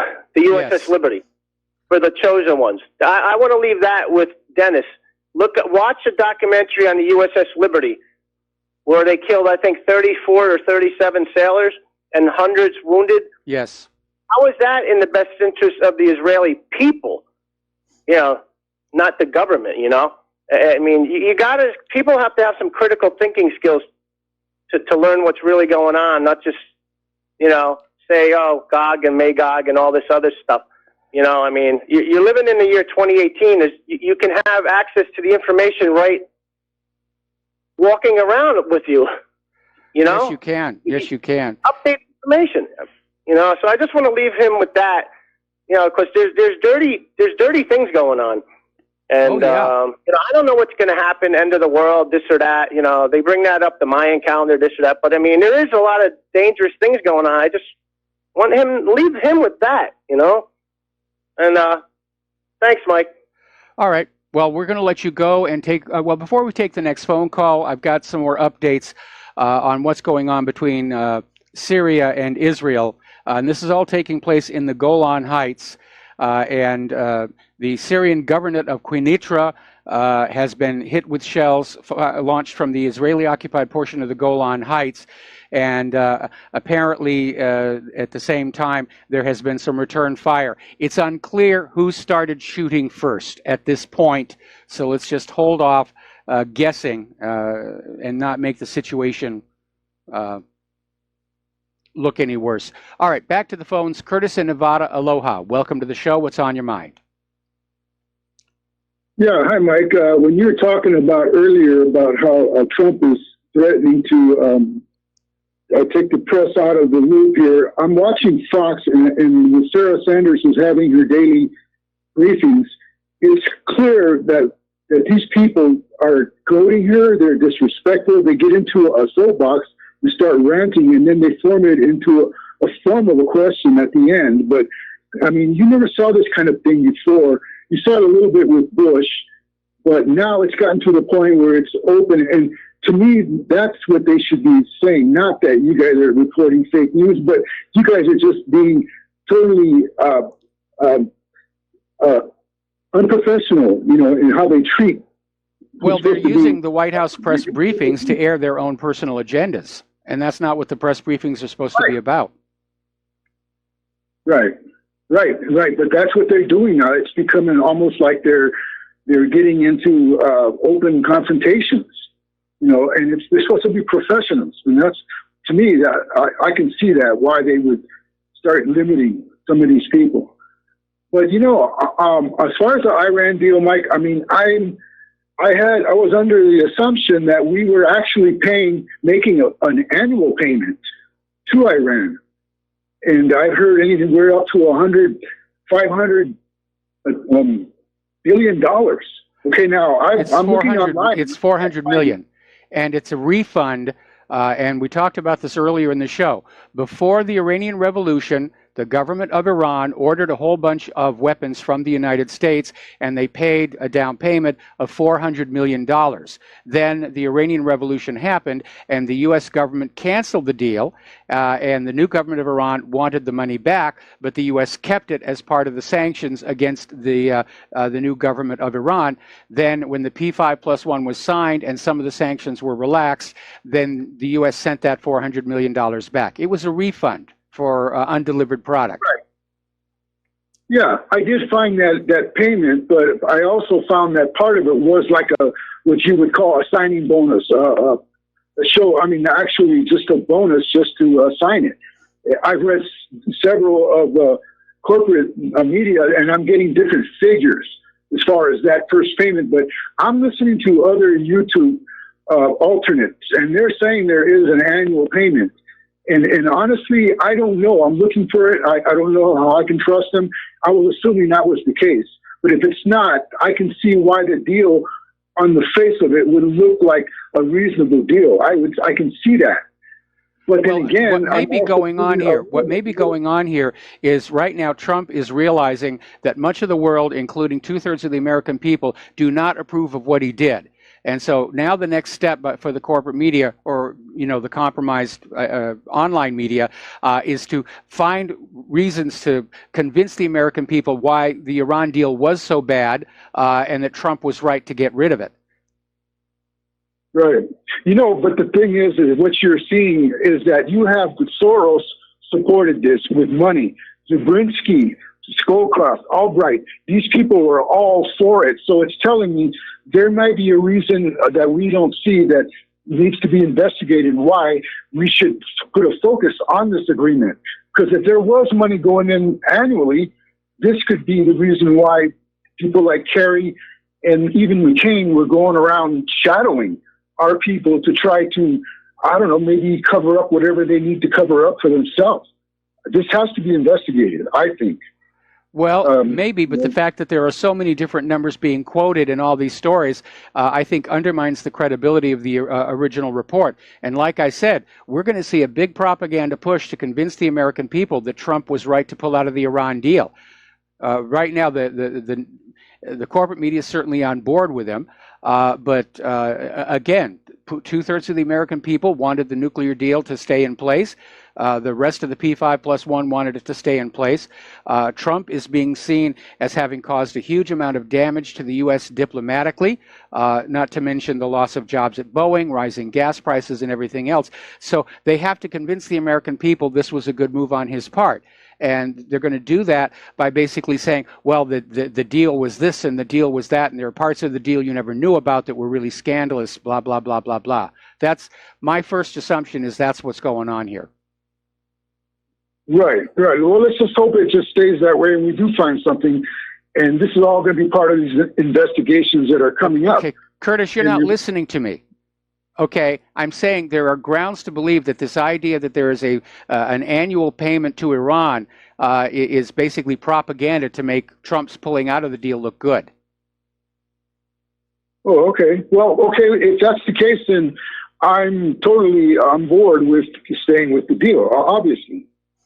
And we'll see if he's adamant about it, he doesn't do anything, or he actually does, in good faith, try to negotiate. That's what we'll see in the next 2 months or so. I don't think we'll go to war anytime soon. I think it already just started down in the Golan. No, I don't know. That's what we said about North Korea and Syria, and hopefully this is just same thing. Anyway, Mike, thanks. Have a good show. All right, we're going to let you go here. We're going to do a shout out to our honor affiliates rejoining the network. Back to the phones, Andy in Texas. Aloha, Andy. Welcome to the show. What's on your mind? Well, hey, first I want to give a shout out to Claire for her 21st birthday. Boy, she yes. made it. So have a great show. Absolutely correct. Yeah, well, you know what? The one thing I wanted to talk about was, why we're all busy with this Syria, Iran, North Korea stuff going on. While that all happened, we had an NRA speech from Donald Trump, and I think some people really missed what he said in there that was really curious to me and concerning to me.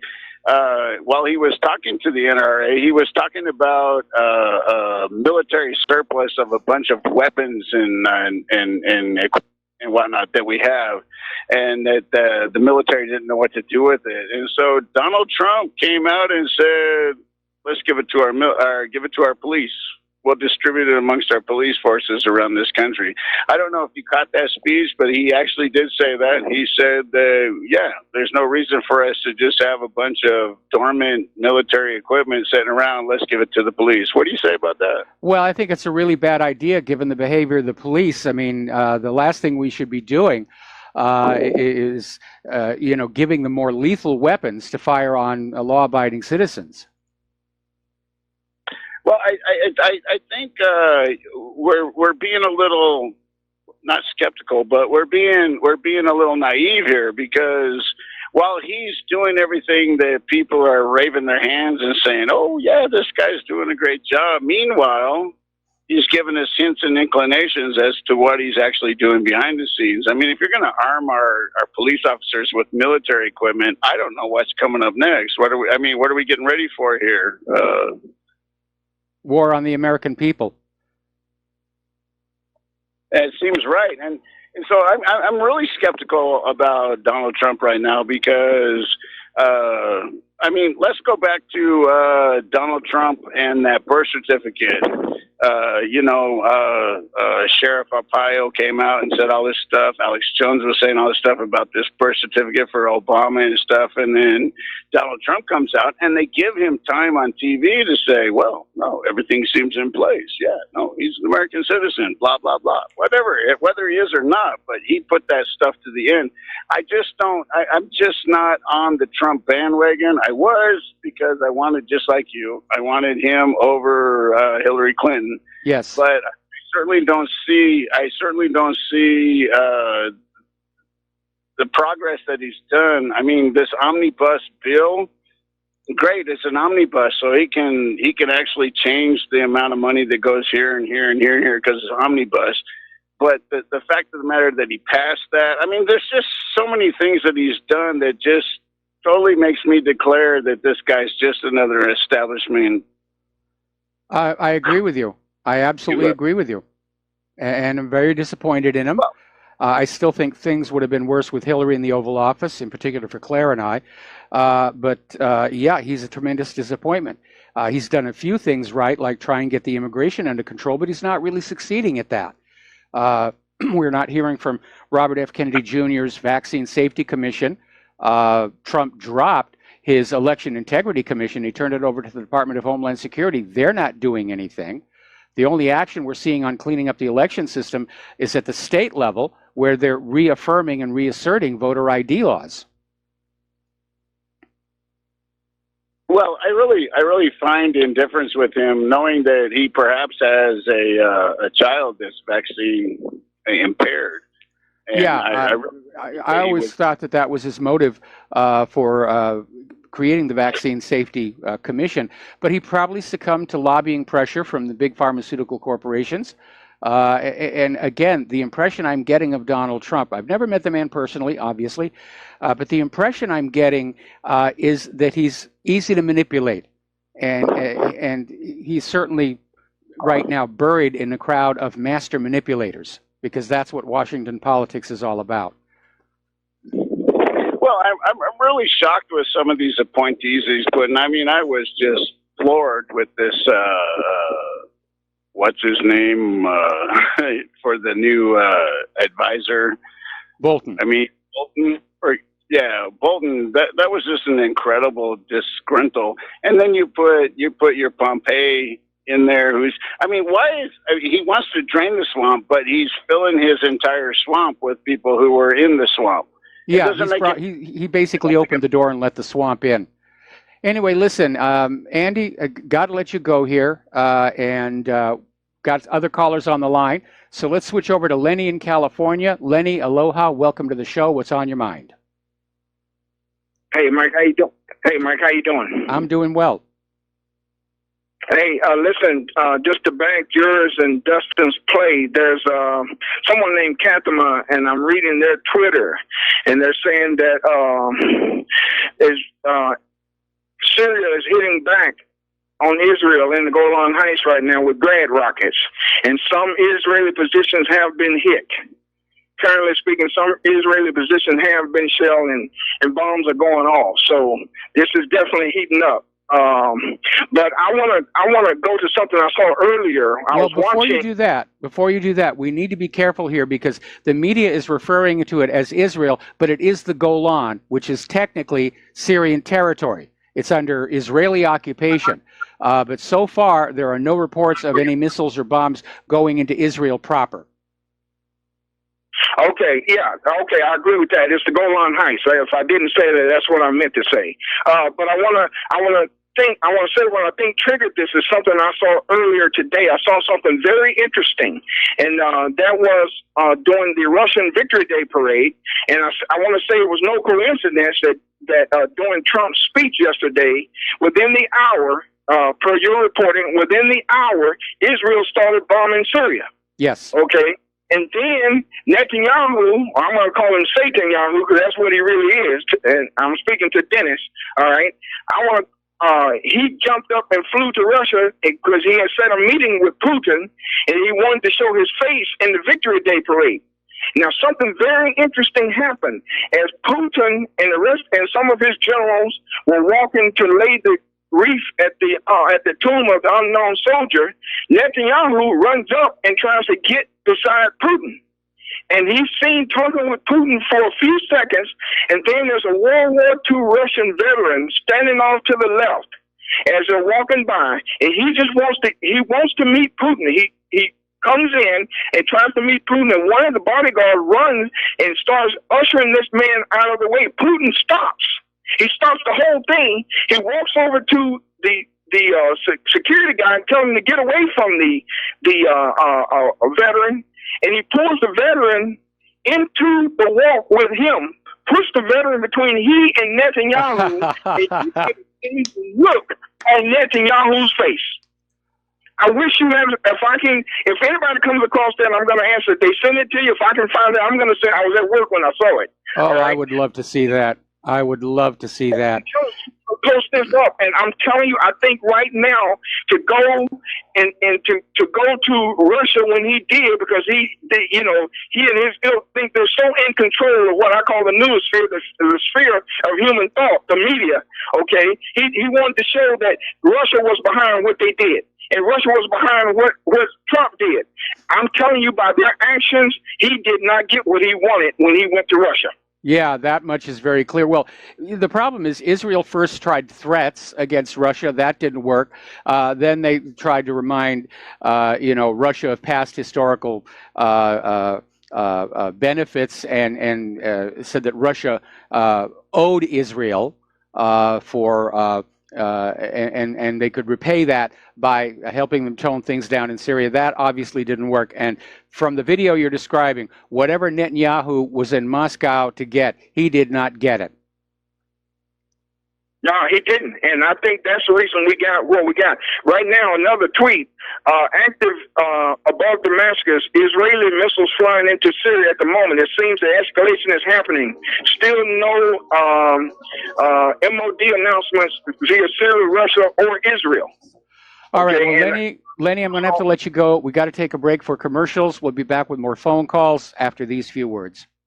Aloha, America. Welcome back to the show here. And apparently the IDF is saying that Iranian Quds forces launched around 20 projectiles towards Israel in the past hour. They're claiming they were all shot down by Iron Dome. So this is it. They're going to go for Syria and Iran all in one lump here. And I don't know what Russia's going to do. That may have been why Netanyahu went to Russia to tell Putin, you stand down. We're about to do this. And if that video is an indicator, Putin basically said no. So we're going to see what's going to happen. This is obviously developing. Okay, back to the phones. Laura in Michigan. Aloha. Laura, welcome to the show. What's on your mind? Hey, Mike. Hey, it's time for Americans to get into action. Here's what I think they should do before more people are killed. I'd like to see small groups of people all over the country order a Star Moloch flag, the Israeli flag, the Star Moloch flag, and get small groups and put it down on the ground and just stand on it and chant, no more wars for Israel. No wars for Israel. That's it. Don't say anything else. Just no wars for Israel. And get the papers, newspapers, or whatever. We got to somehow let Trump know we're mad and we don't want this.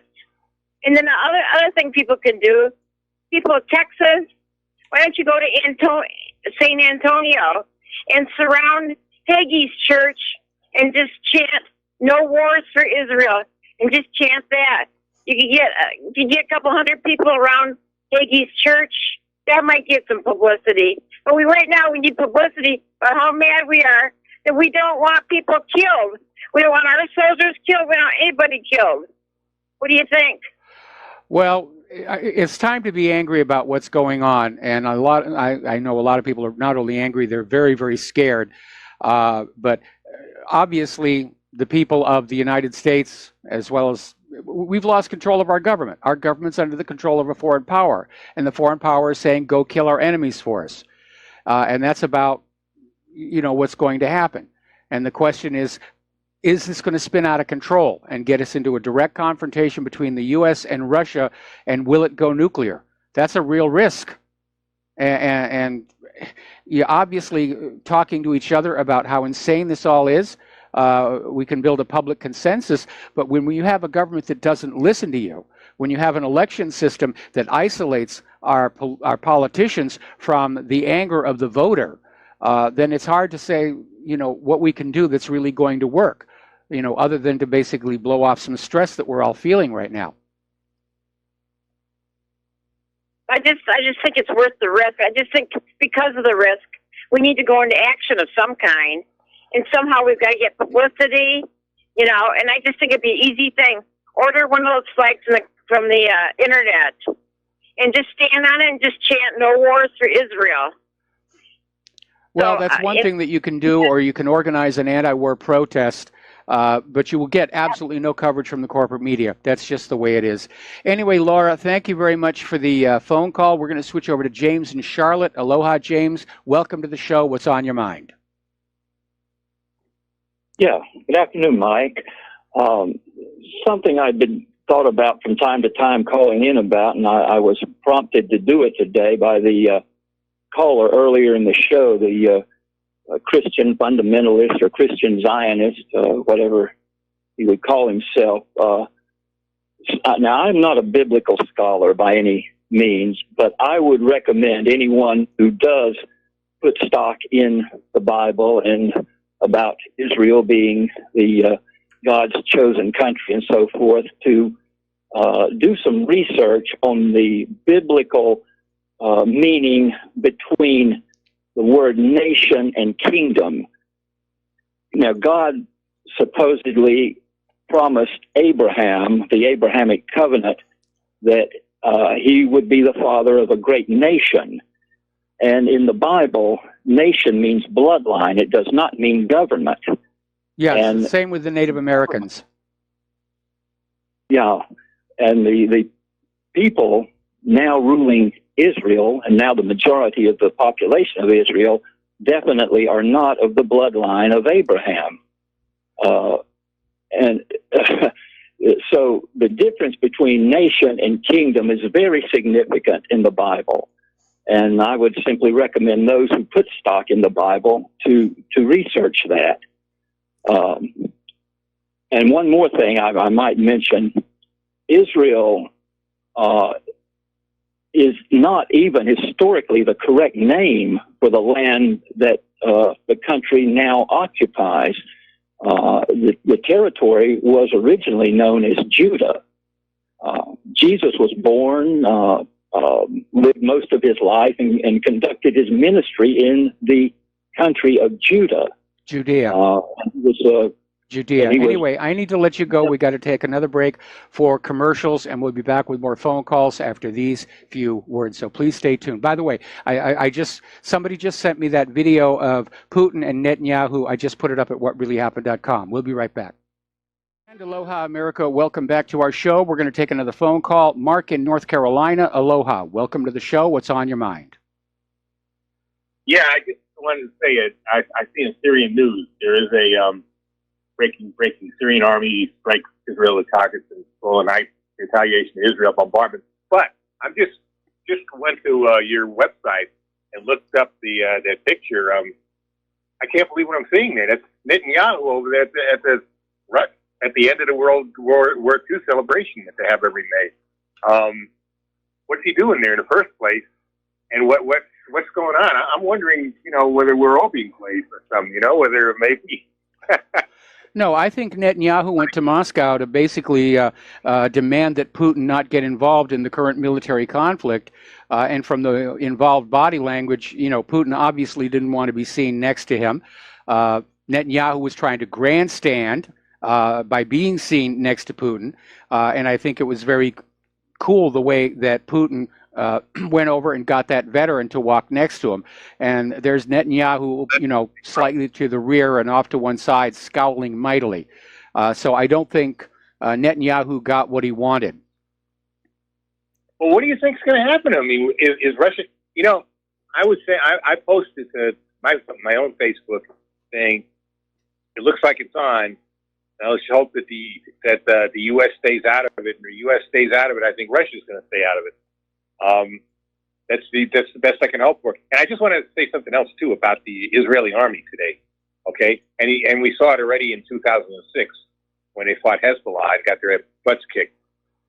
The Israeli army is not the same as it was in the beginning when you had mostly people who escaped the Holocaust and came to Israel. They were like pioneers, and they had nowhere to go, so they fought, and they fought hard. Okay, and they would, but today much of Israel is made up of Americans that have dual citizenships, can always go back to the United States. Yes. And another thing, maybe this is why Netanyahu and Putin have some kind of relationship there. A lot of Russians, especially during the when we still had the Cold War with the Soviet Union, and even afterwards, when Russia was in such dire straits, a lot of Russians would go anywhere they could. Not all of them were even Jewish, from what I understand. A lot of them were, they just said they were Jews, and they and they went to Israel. Well, they weren't allowed to go to Israel. I mean, the Soviet Union had strict immigration quotas. That's what Israel traded the nuclear secrets stolen from the U.S. by Jonathan Pollard for. They bought this information from Pollard, and they offered to give it to Moscow in exchange for increased immigration quotas for Russian Jews to come to Israel. But I'm talking about even after the Soviet Union fell, when Russia was in dire straits, under Yeltsin, and a lot of people left Russia at the time, came to the United States, and a lot went to Israel, from what I understand, and not all of them were Jews, or they were part Jews or whatever else, but they still have also dual Russian citizenship. So their heart is not going to be in a battle like this, because this could be a battle to the death. If Hezbollah is anything like they were back then, and I have every reason to believe they are, because they've been through this war with ISIS and all that. And the other thing is the Syrian army is now a battle-tested, hardened, tough army. Yes, they are. Apparently, Hezbollah is already saying that any further attacks by Israel will be met with larger attacks on Israel.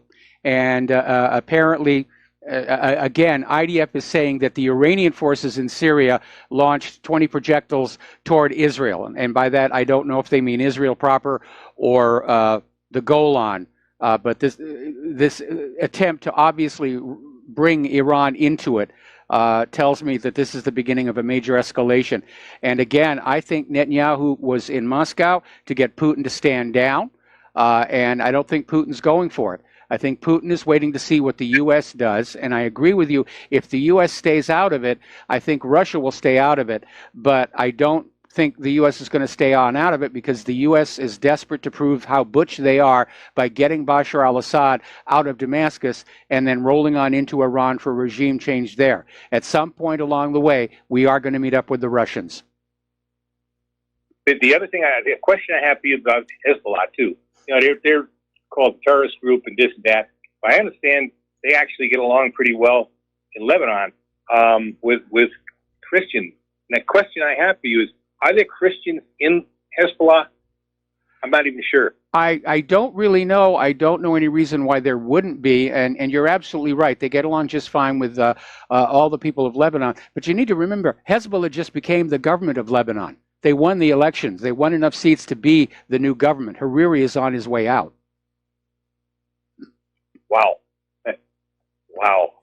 I tell you, it's like having a major gasoline leak at a gas station, and you got kids running around there with lighted matches. That's exactly what it is. That's a good analogy. That's a very, very good analogy.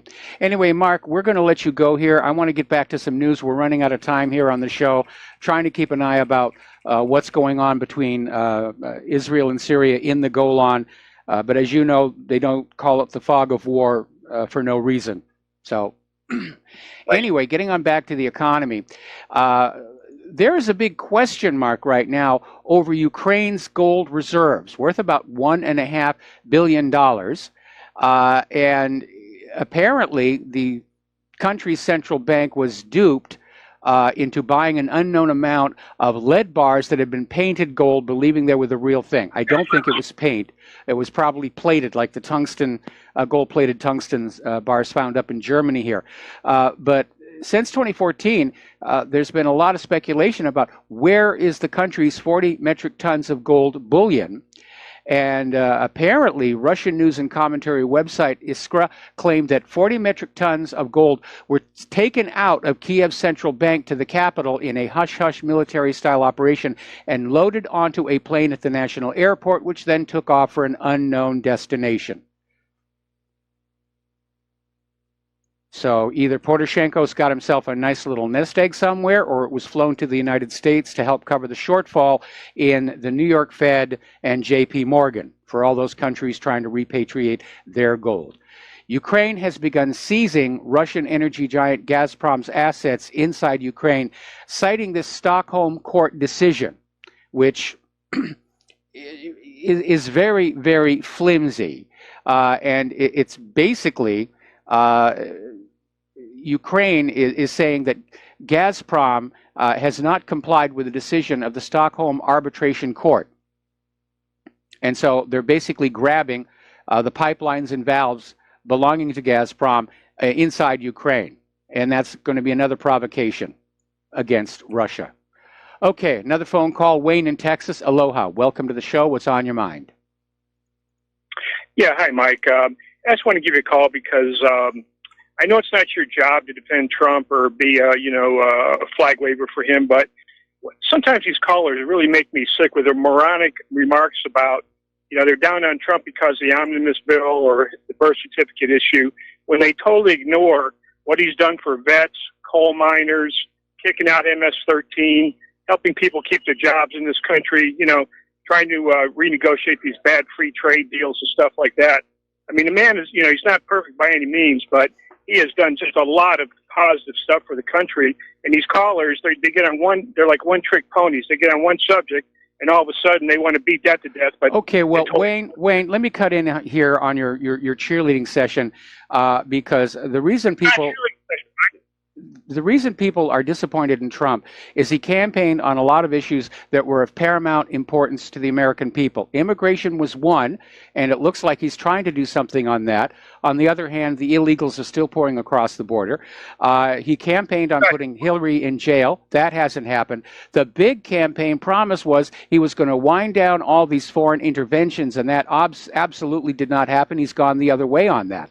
Now, as far as protecting Americans' jobs, we don't really know because those unemployment numbers are being rigged.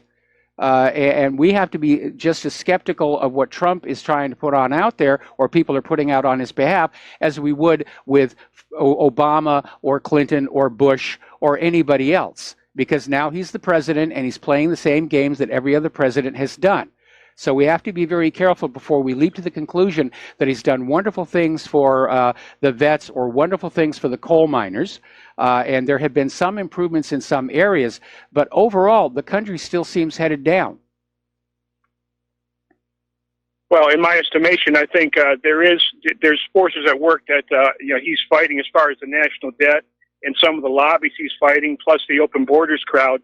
But you can't tell me if you talk to vet families and coal miners who've saved their jobs and their families and stuff like that, plus people whose lives have been saved by kicking out MS-13, I still see a lot of positives there.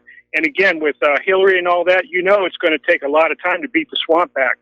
He's fighting a lot of Republican swampers as well as the rest. Well, unfortunately, he's brought in a lot of the swampers into the Oval Office, John Bolton first among them. And by the way, MS-13 is still a major problem across the United States. They may have arrested a few of them and deported them, but it's basically a drop in the bucket. Well, again, at least he's making the effort, and then that's a problem too that Obama started with that unaccompanied minors program. There was a big farce anyway because that stuff was planned months in advance. They're bringing all these people in. So again, he's fighting an uphill battle on that one too. But again, at least for parents who've had their kids killed and hacked to death by MS-13, there's been some progress. Some progress, but not a lot. But the big issue remains the wars. Again, we're people that want to call in be one-trick ponies. Wayne, enough cheerleading. Let me get something in here. I'm giving you some facts. Look what's happening in the Golan right now. You know, this is going to escalate, and we are at risk of a nuclear war. And that was the issue that Trump said he was going to avoid. He was going to pull us out of these foreign interventions. And yes, it's great that the coal miners have gotten some relief, but that's a small segment of the population. The same thing with the veterans he's helped. A global war affects everybody, not just in this country, but around the world, especially if it goes nuclear.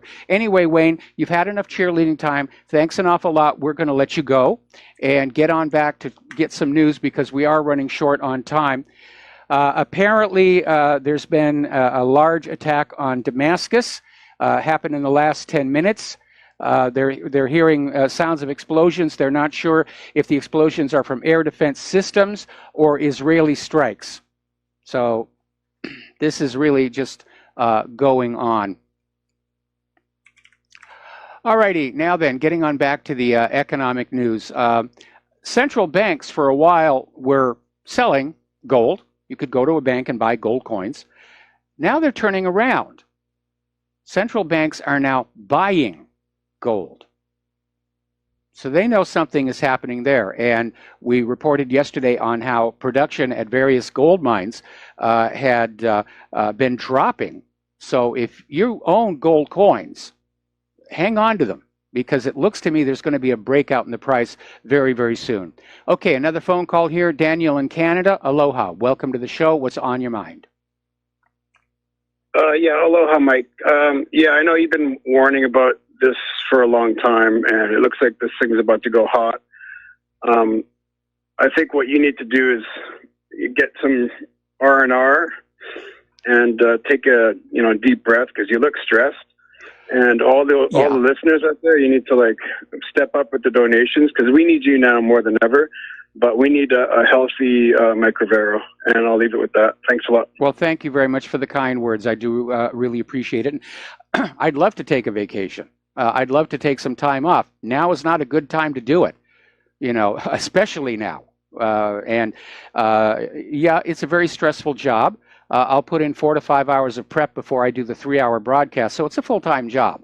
Plus, I've got other things going on in my life. I'm the roadie for Claire's choirs. And, well, there's just a lot of other stuff going on here. So I really don't get a chance to rest as much as I would like. All right, let's see. Apparently, Israeli attacks have killed at least 2 Russian regular army soldiers in Syria. So they've drawn first blood, and now that they have, who knows what's going to happen, what Russia's going to do. Oh, this is just so dangerous. This is just so dangerous here. All righty, getting on back here. South Africa's new president, Cyril Ramaphosa, is moving ahead with his plan to expropriate all farmland owned by the descendants of European colonists without compensation. And obviously, this is panicking the country's farmers. And a lot of people are very concerned. We're looking at a repeat of what happened in Zimbabwe, where they did the same thing. They basically took all the farms and factories away from the descendants of the Europeans, the people who knew how to make the factories and farms work, and they gave them to the black Zimbabwean people who may have known certain narrow skill sets, but not how to run a whole factory or run a whole farm. And it resulted in utter chaos, massive overinflation, to the point where Zimbabwe actually had banknotes that said $100 trillion on them. And I think you can still get them on eBay as a curiosity. They're actually worth about $12 American. But South Africa is going to make exactly the same mistake. Now, BMW has recalled 300,000 cars that risk stalling completely. I'm a little shocked about this one because my past experience with BMW is they made a quality car. But I guess as the global economy tightens, everybody is value engineering their product, which is a fancy name for building it as cheaply as possible, even if it's a very pricey car. But apparently the BBC's watchdog found that the vehicles could cut off completely while they're being driven. And that's the BMW 1 Series, the 3 Series, the Z4, the X1, petrol and diesel models made between March 2007 and August 2011. So, a lot of recalls. There's already been a recall for the car we just bought. I got to take it on over to the car place and have them fix whatever it is that isn't the way it was supposed to be. Now, over in Great Britain, they're floating this idea of a millennial reparation. I don't know why they're using the word reparation, but the plan is that young people in Great Britain are just going to be given £10,000, which is about 13,000 US, when they turn 25. And this is a proposal coming from the Resolution Foundation, and it says the purpose is to reduce inequality between the young and the old. I have a better idea. How about the inequality between the rich and the poor? When is that going to be addressed? We'll be right back after these few words.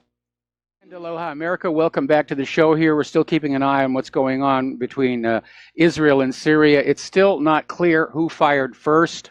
But the events are still ongoing, and apparently, along with what's going on in the Golan, there has been some kind of a strike on Damascus itself by Israel.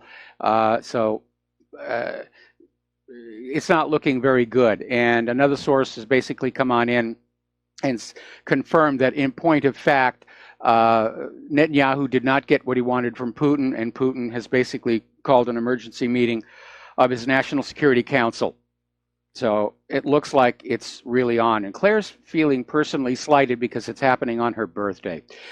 All right, well, let's close out the show talking about our volcano down on the Big Island. There had been a slight decrease in quake activity and lava activity, and the volcanologists were saying maybe this is going to be short term. Unfortunately, it's ramped back up. There are now a total of 14 of these fissures venting lava out. The tilt meter trace is showing that the rate of deflection is now, again, slightly accelerating. So it's really very rough, and apparently there's a lot of the toxic gases that are coming on out of the volcanoes, and people are having to be very, very careful.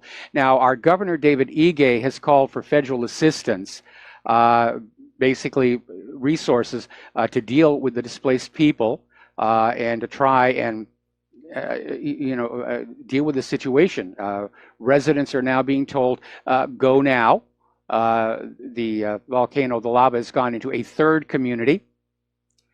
And what's really kind of started rattling people a little bit, and it's an area of concern, these vents, these fissures are all down on what's called the Eastern Rift Zone, but they're tied in with the Kilauea volcano. It's a distance of about 25 miles, so that's a lot of underground lava tubes that are conveying this lava down the hill. But what triggered this eruption was the sudden drop of lava within the Kilauea crater. And the concern now is that if it were to drop to the level of groundwater, there'd be an influx of water into these lava tubes that could cause steam-driven explosions. And debris could include what are called volcanic bombs and a lot of volcanic ash, both of which are seriously dangerous. And so they're having to keep an eye on that as well. Now, a listener wrote on in and asked me about volcano insurance, and no, it doesn't exist. The reality is there's no such thing as volcano insurance or lava flow insurance. And they say the reason is it's such a specialty and so infrequent, it's not available. Well, he's correct about it being infrequent, but on the other hand, it does happen. And it's certainly not a narrow specialty for all those people living on the south flank of Kilauea. However, depending upon your homeowner's policy, it's still possible they're going to get some help. And if they have a homeowner's policy that covers all risk, then it's entirely possible that the people are going to get at least some part of their home value back. Now, they're not going to be able to rebuild on their land. For the most part, the roads are gone. And that rock is going to take years to cool. And that is just a very unpleasant reality that they're going to have to deal with. Okay, it looks like we're pretty much at the end of the show here, so stay tuned for John Stadmiller. I'm sure he's got a lot of interesting things to share with you. Please take what you learn here, especially your concerns about what's going on with Israel and Syria. Share them with everyone you know. We'll be back tomorrow. Aloha, America.